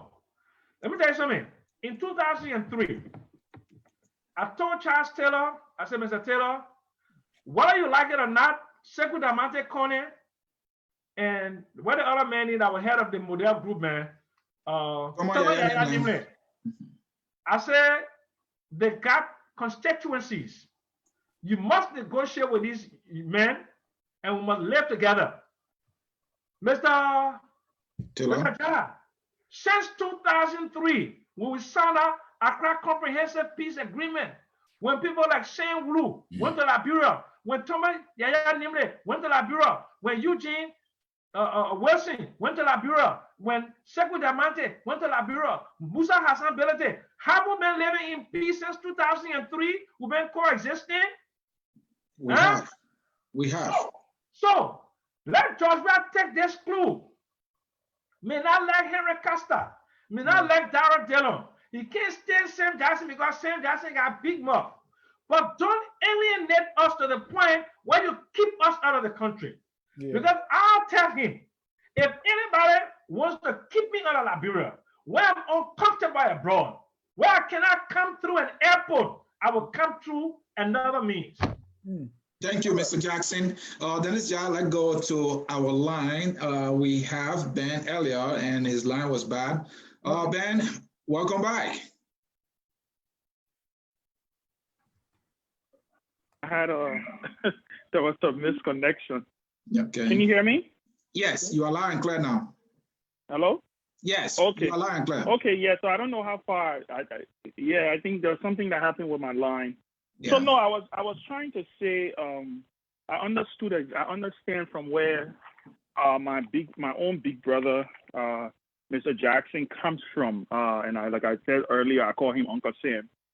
And the truth of the matter is, and something he actually just said, he kind of took it out of my mouth. It is unfortunate. The reason it's unfortunate is because when we don't learn from history, what happened is that we become hostages of our past. We don't have a chance to shape our future. What I see here, today I posted something on Facebook, and I was being sarcastic, but I was also sending a message to my friend, President Weah. And I still want to consider him a friend. And, you know, we go a long way, you know, post-politics, pre-politics and all of that. I posted a picture of the inauguration day and the 26th celebration. The visual, right? 2 years ago today, almost 50,000 because people were outside of the stadium. In fact, the entire, I was there, I was present. So I'm speaking from a position of strength. I know exactly what I'm talking about. The euphoria that was in that country. The Rabat International Airport looked like it was a private plane parking lot. That was 2 years ago at the inauguration of George Weah. Hope, anxiety, change, excitement. The ordinary people finally thought that one of them had finally beaten the odds and that he was going to look after them. Yes, Mr. Weah did not inherit the best of situation. He didn't. That is the reality. In fact, President Sally predicted that we were headed for tough times.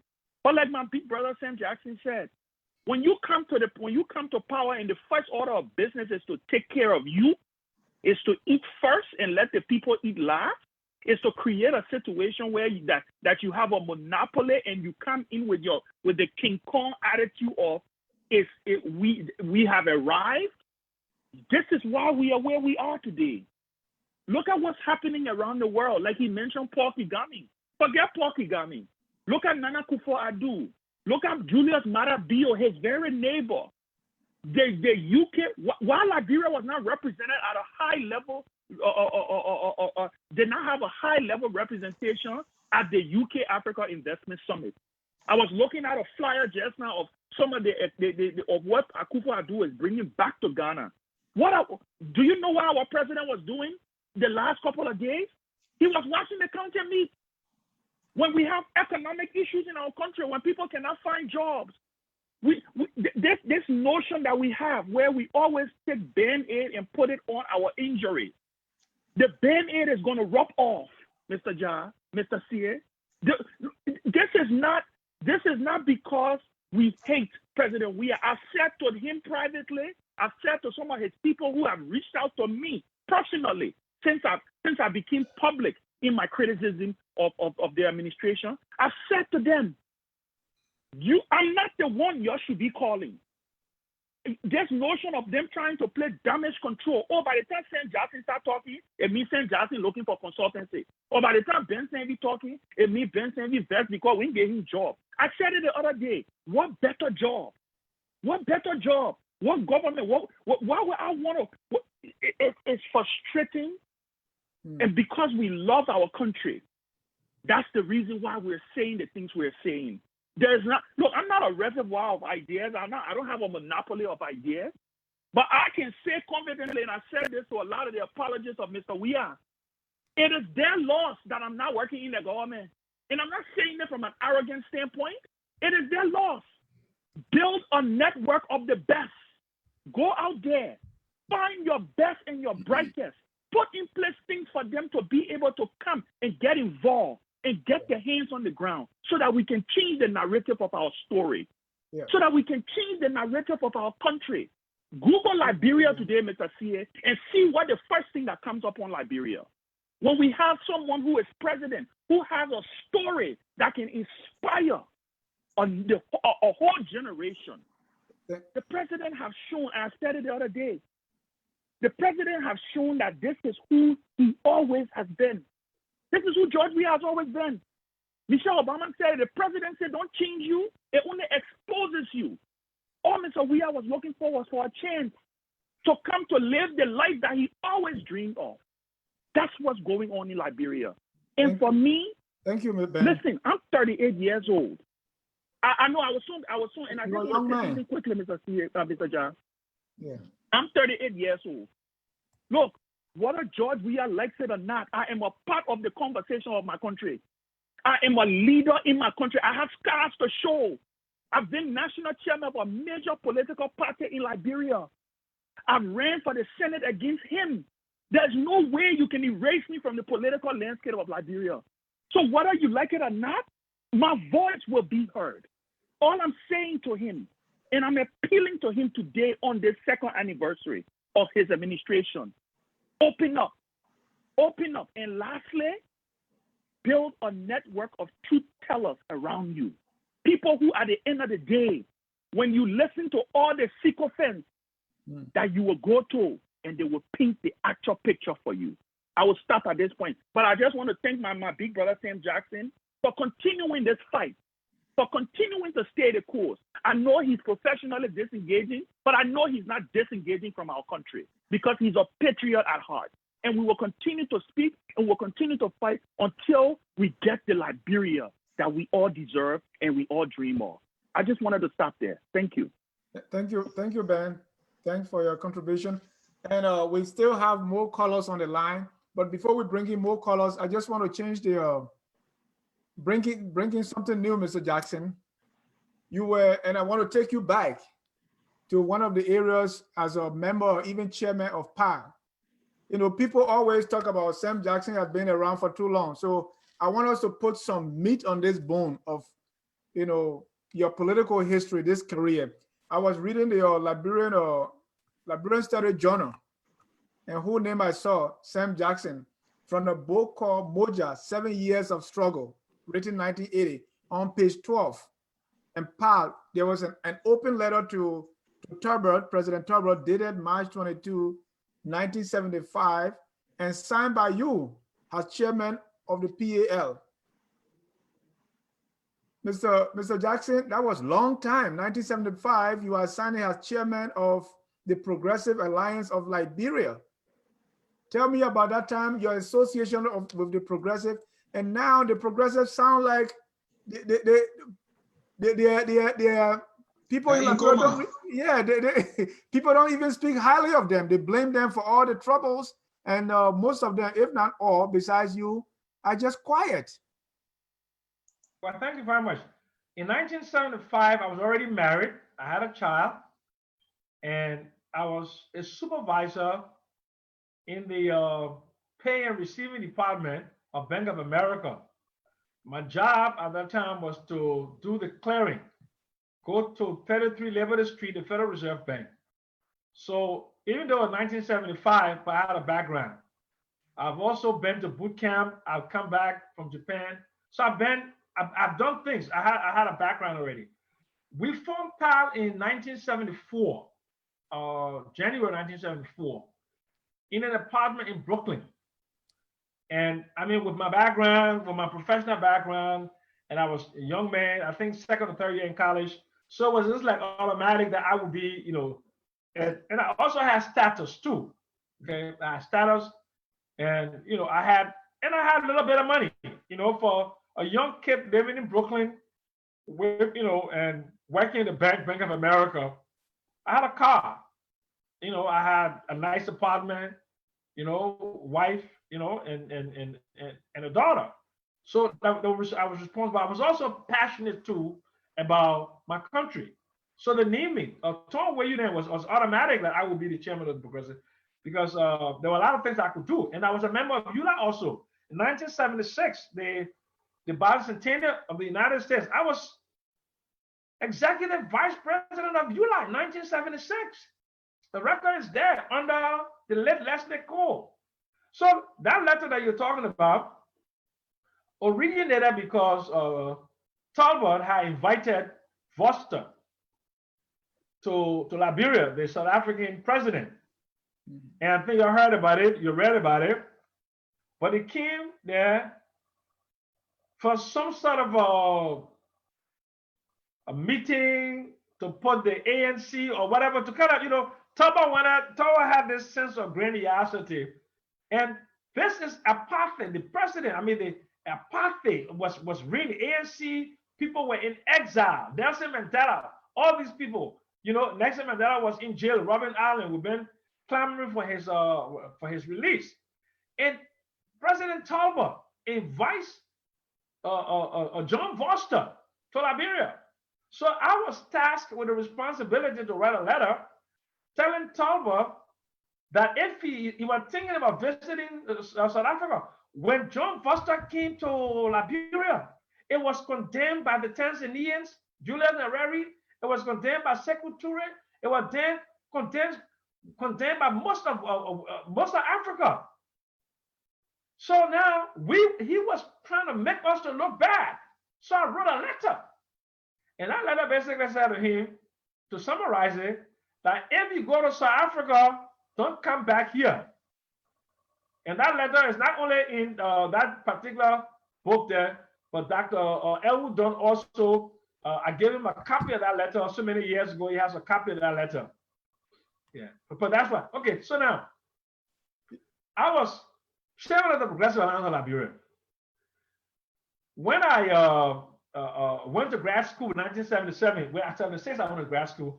1977, we were invited to Liberia by Talbot. Invited Parkers Matthew, Oscar Weah, and me to go to Liberia.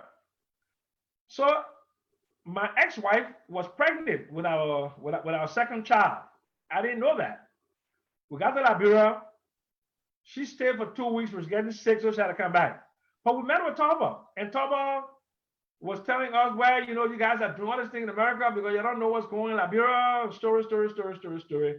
I had to come back to go to grad school, and Parker stayed, and Weah stayed, working with LAMCO, and that's the story.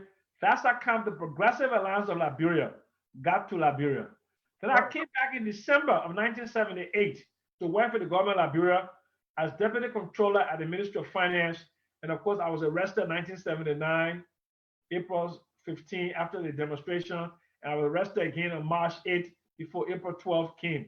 So that's my story. But we brought in multi-party democracy. We registered the first political party as opposition to the True Party since the 1955 debacle with, what's his name, Dito 12 and S. David Coleman.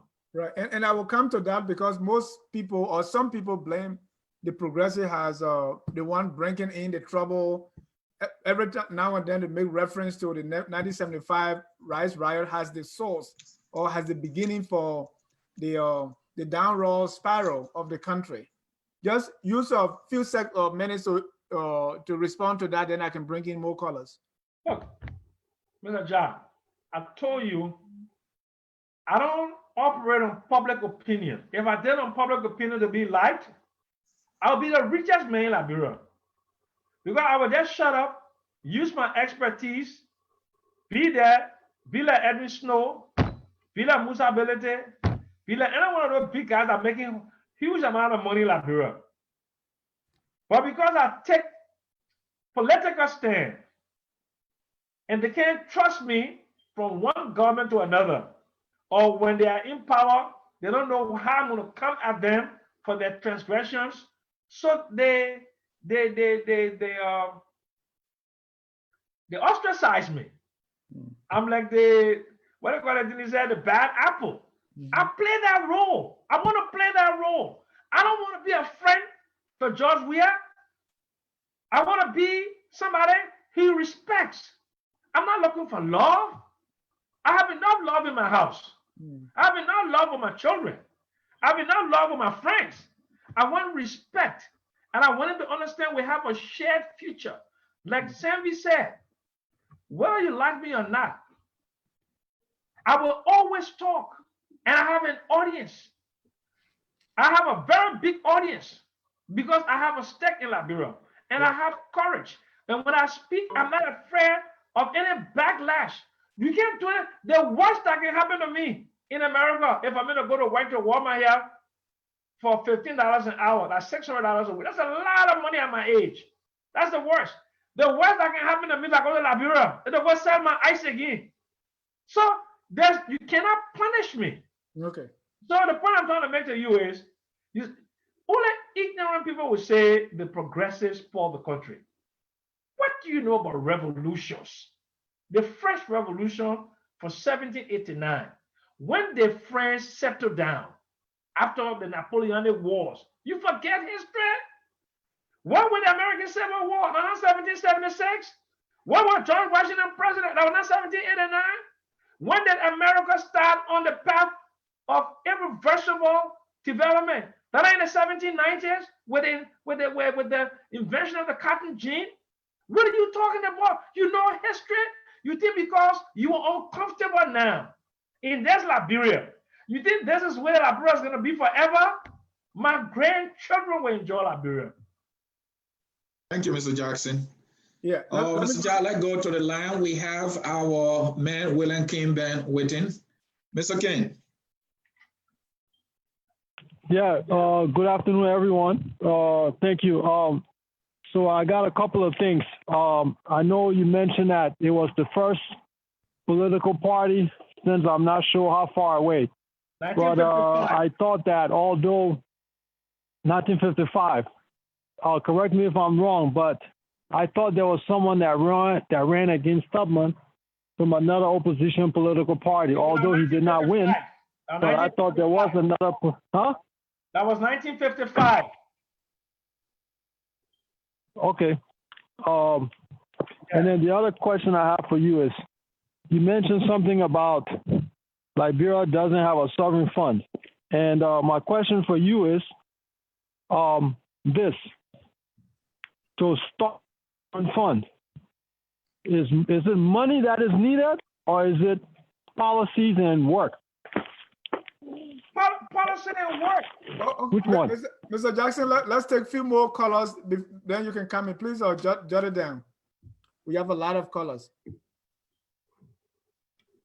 All right, so let me go to my next color. If you're done, William, I can go to the next color.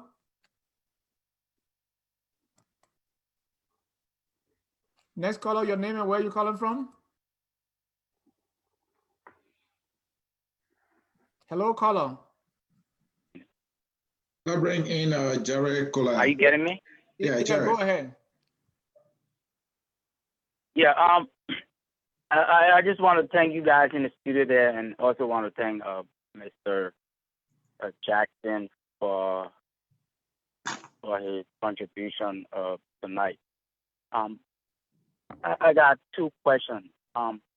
One of my questions would be on the budget, on the national budget, and the other would be on fiscal and monetary policy. I know that the budget is a plan of action of what the government intends to do and how they raise revenue for those activities in the budget.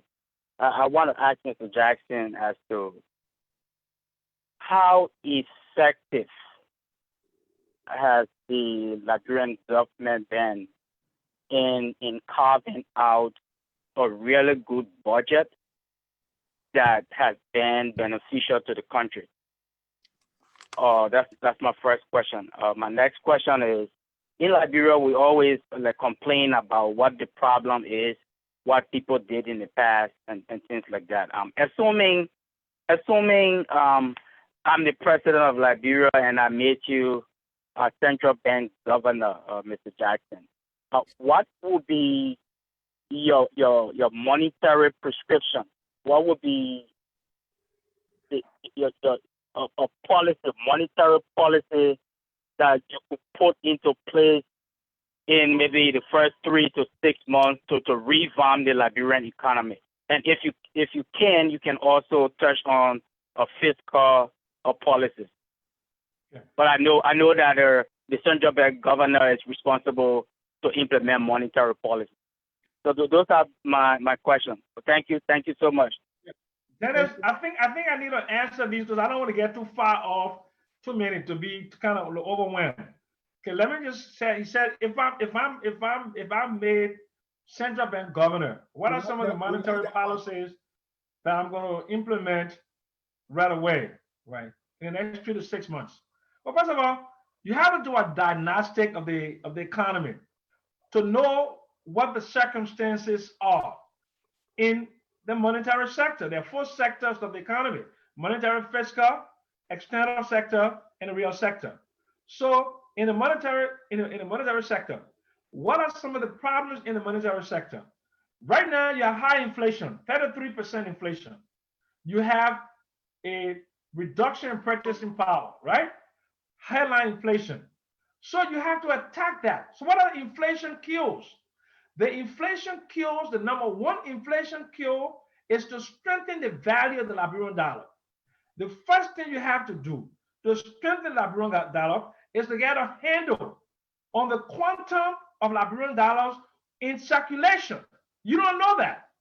So you have an anomaly that was created because of the criminal and illogical infusion of either 16 or $18.151 billion into that money supply.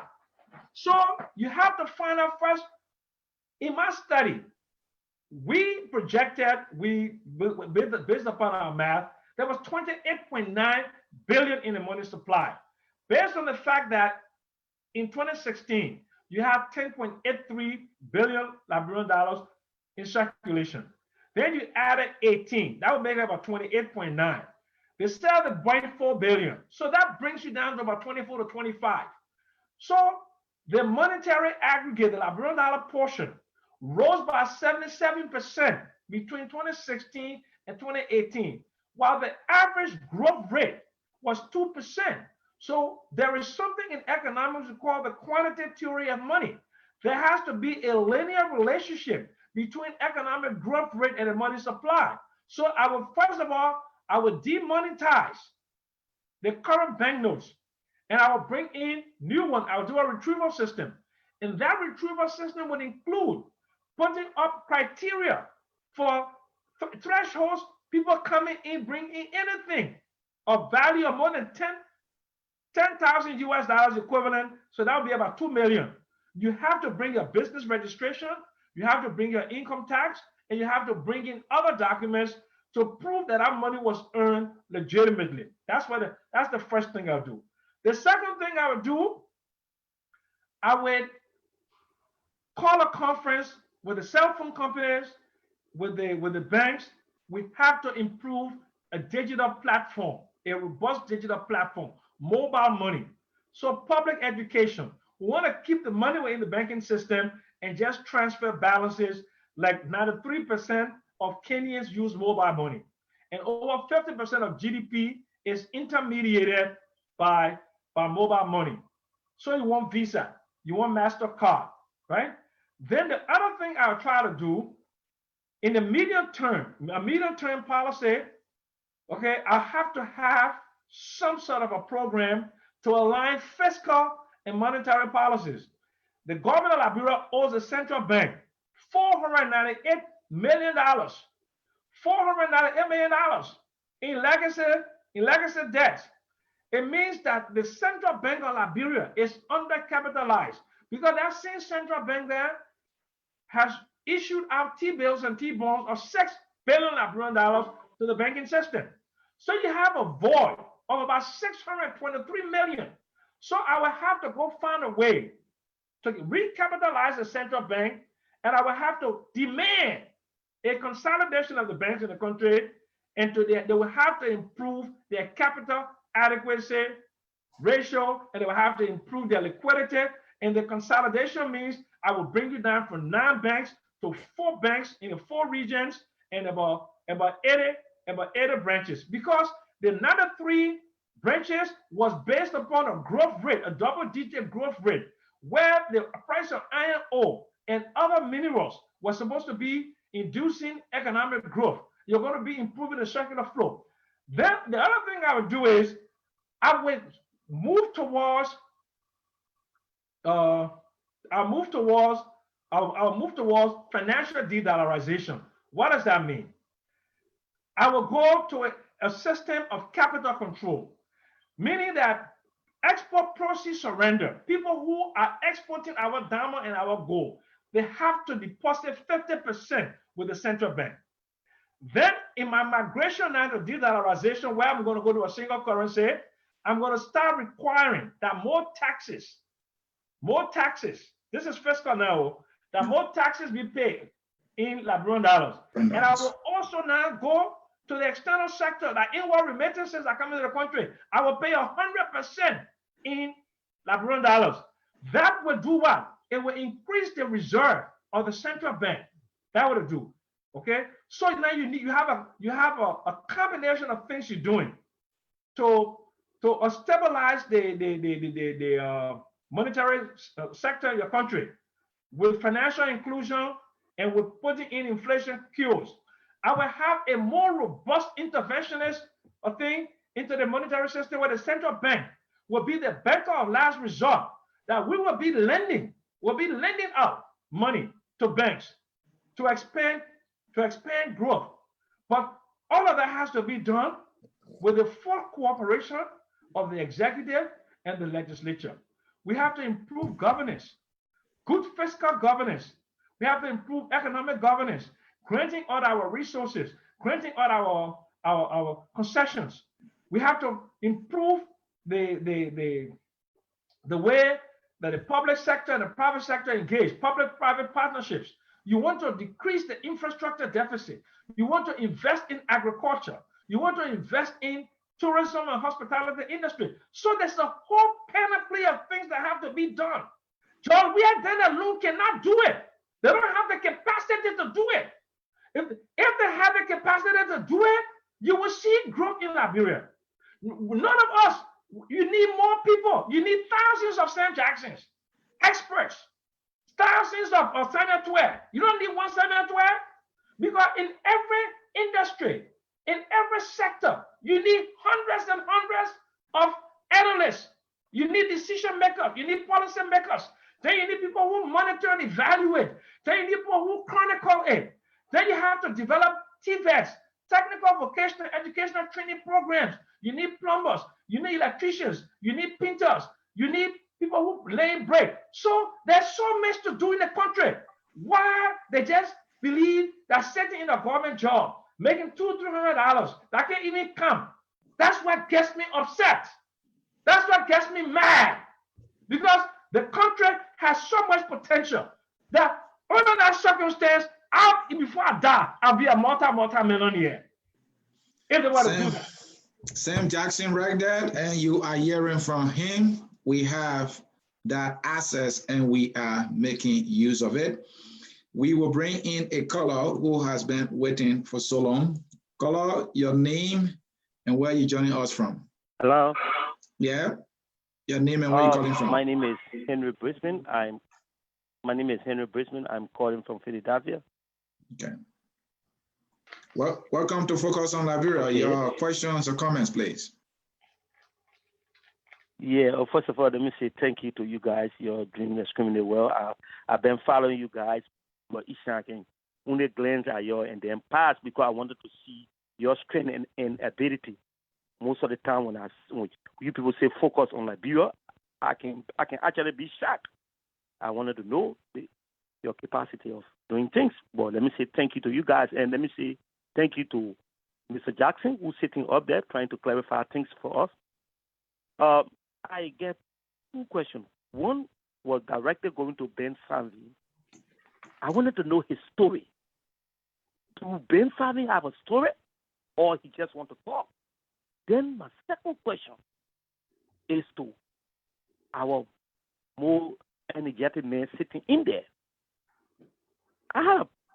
Why is it that the last time you have to go on Prophet King's show, and now I see him sitting on this platform and condemning this president that he went down too low with sunshine and this, and knowing this kind of man that everybody gave him credit. Who is this Mr. Jackson? Knowing that he won our best economy. For me to see him going on Prophet King's show, it hide me a lot. Men that do not respect women, men that give people, he give nobody credit. Then I see no need for our honorable man to criticize this president, tell the president going too low. Because I wrote down some of the things he said.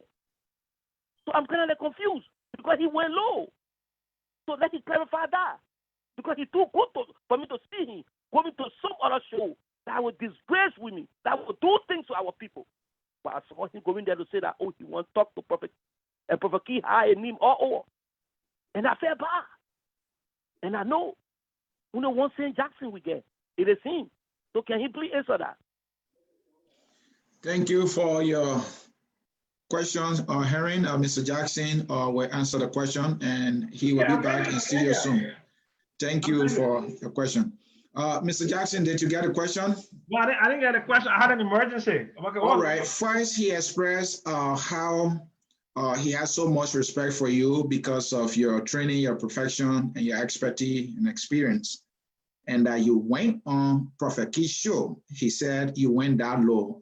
People like you with such experience and knowledge should not go on Prophet Key's show because he believed Prophet Key does not have respect for women. And so he was shocked to have seen you on Prophet Key's show. And he also talked about you going to the government and having some form of professional relationship with them at some point, and now you back off. He's kind of confused.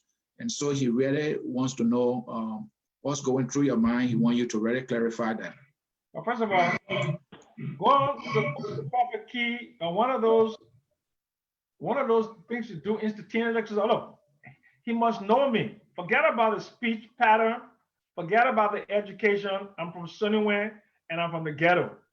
Sometimes the ghetto can get the best out of me, and it did that day. So I have to be careful with that, and I apologize for my behavior that day. I really am. Okay. Number two, government. I'm not married to this government. I'm not married to any government. The only person I'm married to is a woman that's sitting right next over there. That's all I'm married to. And when it comes time to take a decision, because of philosophical reason, look, I'm a Liberian nationalist. I believe in Liberian economic empowerment. And if Liberian professionals are disrespected, and just in my family alone, there are dozens of professionals, doctors, lawyers, engineers, all kinds of professionals. And then in my orbit, my friendship, vice presidents of banks, that common thing. I'm not talking about nurse, robotic engineer, nurses, so there's just too many Liberian professionals. Look, let me explain something to you. The Liberian diaspora is Liberia's only hope for development. People like Anthony C.A., people like Dennis Job, professionals who are getting real world experience in America, who have been given responsibility in America, who've raised a family in America, who've paid a mortgage in America, who've written a check, balanced a checkbook in America. Those are the people that can run a bureaucracy there and be fiscally responsible. If you have not lived in a house to pay a gardener or even your own house in Liberia to build it, and you are sent to leadership, what do you think is going to happen to a man who is 40 years old, who never lived in his own house, been renting, and is sent to position of responsibility? He has no experience. He's never raised a family. The men are getting married when they're 40 and 50. They're coming around begging people to say, "My man, I'm getting married. Oh, you've been on the war for 20 years and you just getting married." Then you go and beg people to come and pay for your wedding. That's the people that are sent to power in Liberia. Allah, Anthony C.A.? That is a fact. Allah, these are the people. These are the people that come from little matchbox houses, little zinc run houses. They were renting a $10 room. They become representative or become senator or become minister. Do you think those people have the understanding of a real world situation to run a government? Huh? That's the diaspora provides them to make that leap quick to technology, to science, and then we have the money. Right. We have the money, 401k, plenty here. Retirement, plenty here. Income, plenty here. We send $400 to $500 million a year to Liberia just to help them to live. Imagine if the situation was good enough for me to take the equity out of my homes in America and take it to Liberia. But you think my wife will agree for me to take $5,000 from my house to take it to Liberia now? Eh? Please don't do it. Mr. Jackson, want to bring in. But because she's listening. You think she's stupid for us to take equity or for us to take a 401k to go to Liberia now? But Liberia was a Ghana for her to go buy a house, or she will be running to take equity to go buy a house in Ghana, to do business in Ghana. So Liberia, if the Liberian government, they're smart enough, they can raise $1 billion from us in America. Yeah. Because that is possible. Because you know what happened? We about 600, 700,000. And now we got 3 generations since 1989. That the grandchildren of the people who came in 1990, which is how many years ago? 30 years ago, right? Yeah. 30 years ago. That the grandchildren now, like my family people now, they are the ones that are working. The older people like us are retiring. We're retiring with 401k, retiring with Social Security, retiring with all kinds of key plans. Right. Then they got the professionals, the doctors, the lawyers, the Liberians, though, then the nurses, then the engineers. These people here, they have savings account. There's a Liberian guy I met at public the other day. I was telling my wife, this man, I'm not going to call his name. He's been working with public for 27 years. You know how much I make out here 401k? $700,000. Wow. Yes. The man, all he does, he's responsible in the vegetable department. That's all. And you see him there pushing the car. You know, making no 100,000. Maybe right now he's making like 60. But they've been matching it for almost 30 years. Yeah. Okay? So if that government in Liberia puts together its census together and said we're going to bring in the best. Lisa Cooper, she's the head of epidemiology at Johns Hopkins. She's a genius. Okay? I have a daughter, JD, PhD, dean of students at a major university in America. What are you talking about? Yeah. And other people got other people. My little friend, Vice President, Bank of America, my cousin, Senior Vice President, JP Morgan Chase. And that's one question, multiply me in the hundreds of thousands of Liberians in this country. Liberians are really there. Let me bring in a few of our viewers on Facebook to read few comments as we are wind down. The first one from Stephen Elsa say you nailed that analogy. Pet the binary choices. I stand with you on that.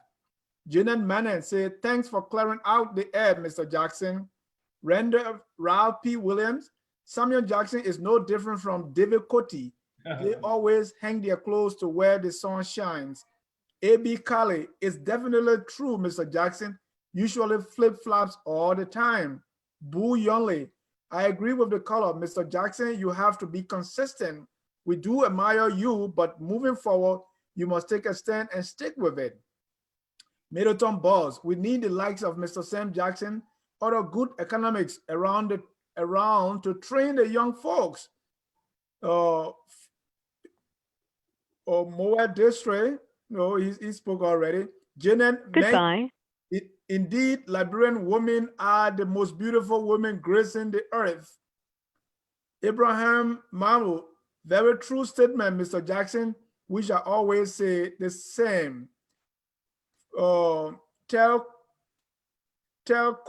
say you were yelling. Florence Colley say when you were speaking about the central bank, say why you didn't do all this in the past. William King, who asked the question, say, have you answered the sovereign fund question? No, I didn't. Then Negbet Zoe, I don't think you understood Uncle Sam.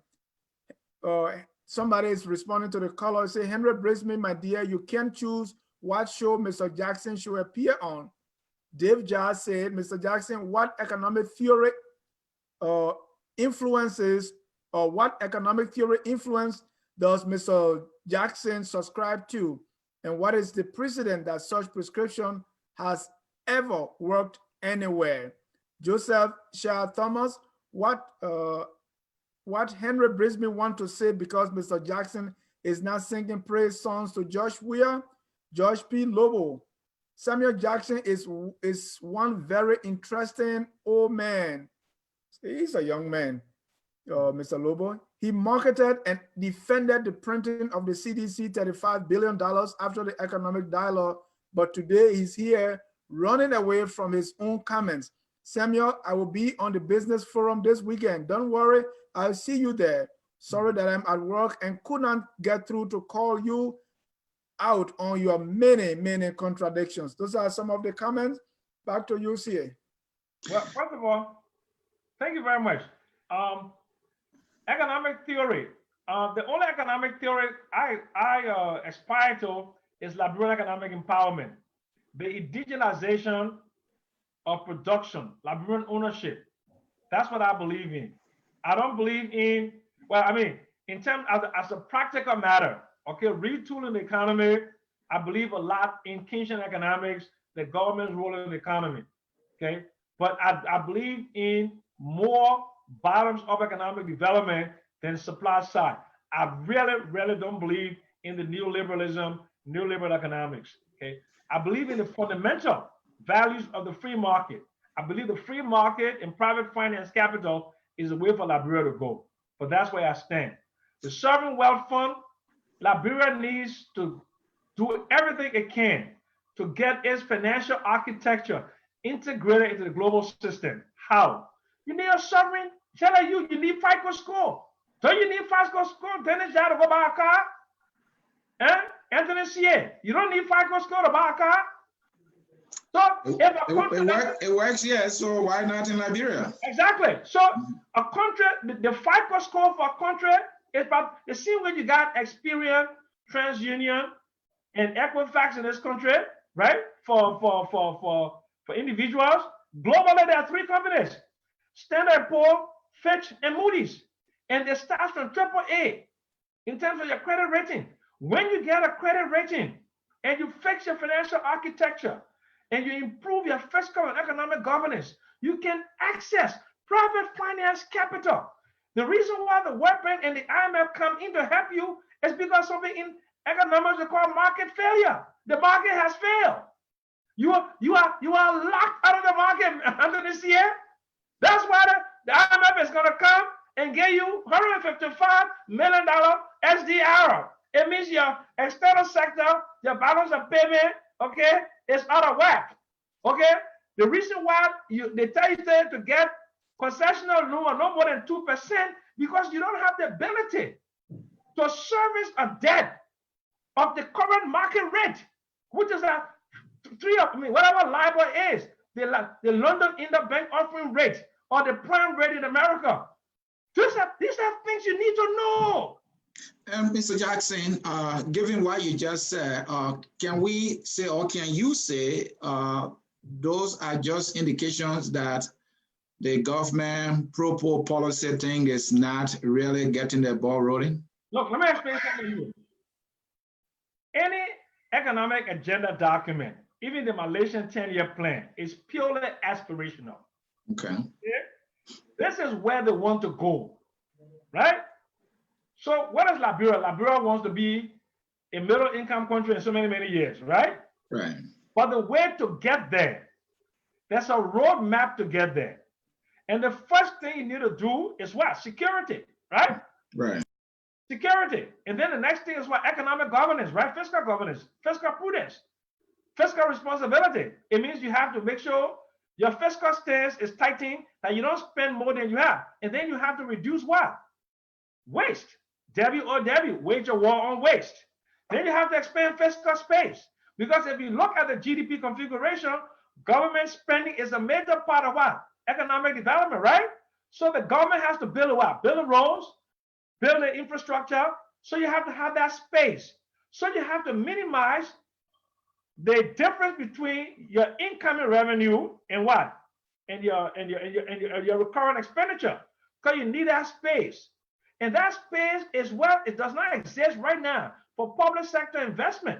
So if that space does not exist for public sector investment, how can you grow an economy? You're not building infrastructure. All you're building are political roles in what a play mean? No community. No community. You're building road in Nizo. There are no economic activities of note on those roads. Bassa, even Bassa Highway, from a cotton tree to Buchanan. No farm, no factory, no industry, no real resorts in our area. Maybe the Bassa, when you go to Buchanan. But that place should be populated with beachfront homes, condominiums, Airbnbs, all of one that should be that begin. Eh? You don't even have the power. You got 88 megawatt of power that goes down by 2/3 in the dry season. Only 10% of households are on the electricity grid. Then how are you going to increase the share of manufacturing in GDP when you don't have power to process your agro output? Eh? Your pineapple juices, to make your flour from the cassava, to crush your palm kernel, to do all those things. You don't have power. How are you going to attract a textile industry to take advantage of the Africa Growth and Opportunity Act, so the tailors they will be doing the way they street sewing for generations? No, you need power. Not to even talk about the accessibility of the internet, all that. But I'm saying you need good broadband connectivity. Good broadband connectivity. And you need to have a widespread. So you got your development plan, your development plan cannot be based upon just Doe community. What are you doing in Lofa? You say you go build houses in Grand Cru. Why not a job in Grand Cru for the people that have to go on the Kino or where to go basement cassava farm? Eh?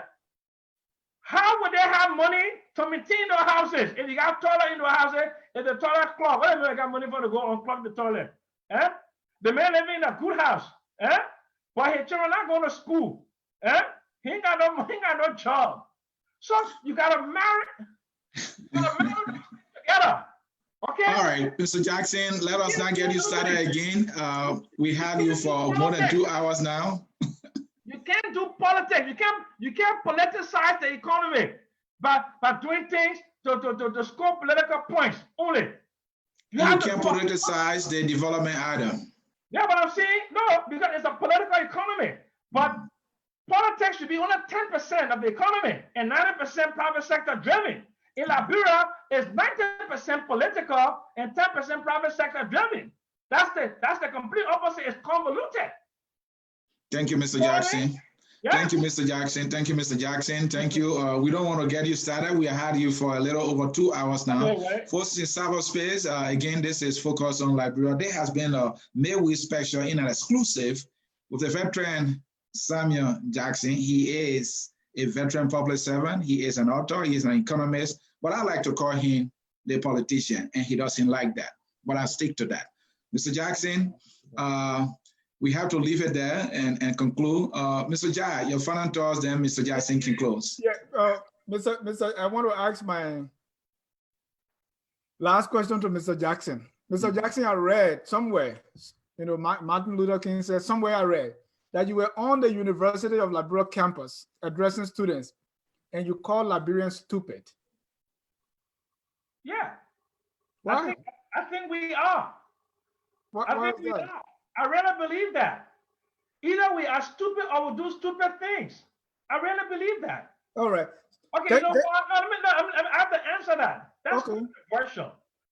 Because how come we continue to do the same things that have not worked for 172 years? So what's the definition of insanity? Doing the same things over and over again. And I make no excuses. I don't have any regrets for saying that. We have to prove to ourselves that we are not stupid. When we allow Ghana to take over our national heritage, the day of the return or year of the return is expropriated and then make 1.9 billion, and we can't even flush our own toilet, people squatting on Popo Beach to poo-poo, please, we are stupid. Something wrong with us. Jackson, that he doesn't hold back, and that's why we love him. And some people don't like him for that. Mr. Ja. Thank you so much, Mr. Jackson. And we apologize to our many callers who were trying to call, but we are winding this down now. we can always have Mr. Jackson back. And we want to thank you so much, our callers and those who posted comments. We were not able to read everything, but we still appreciate you. Mr. Jackson, if you have some time, please go on Facebook and respond to some of those questions. And we beg you, don't call them stupid. Well, the thing is, anyway, another time I'll tell you the circumstances on which I made that. Okay. I was making that statement when Liberia was giving a scrap company a $2.5 billion iron ore concession. And everybody was clapping for it. The legislators, they got $5,000 a piece and they passed that. And so is that smart? That's another thing we'll come to. We want to look at our legislators and also our court system in another broadcast. But we want to appreciate your time so much. Back to you, CL, so we can close this broadcast. Thank you, Mr. Jai. Again, folks in cyberspace, this is how we will come to the conclusion of our broadcast. Here, I focus on Liberia. We educate, we elevate, and we promote all things Liberia. And Mr. Jackson is a Liberian, and we talk to promote him by giving him the opportunity to share his knowledge with us because he's been around, he's seen a lot, and he knows a lot. Folks, our program here can also be seen on YouTube. Join our YouTube channel by subscribing to it. And anytime we upload any of our video, you will also have the opportunity to watch it when you miss it. Mr. Jackson, again, we want to say thank you. You gave us all we needed. We would love to have you anytime when we can. We want to say thank you. Your parting words, please. Well, thank you very much. I'm very tired now. Let God bless you. Let God bless Liberia. And we want to tell George Weah, we wish him well. He has 3 more years to go to turn this thing around because of January 2023, no one will listen to him anymore. It will be political season. And if I'm alive and strong, we'll all get into that ring because the future of the country now will be at stake. So we want to make sure that those who lead the country are people that can lead us. Do better than what we are seeing today. So thank you very much. Thank you, Mr. Jai. And then this is how we will do it. It's over to Mr. Jai. We are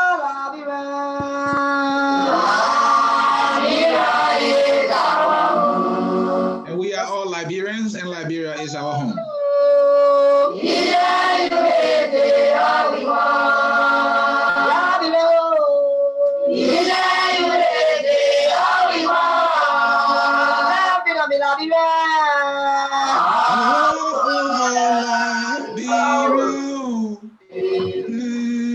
That's how we want to close the broadcast tonight. We want to appreciate you so much. Continuing to watch us, continue to support us. Please subscribe to our YouTube channel. We have great shows for you starting Friday, Saturday, and Sunday.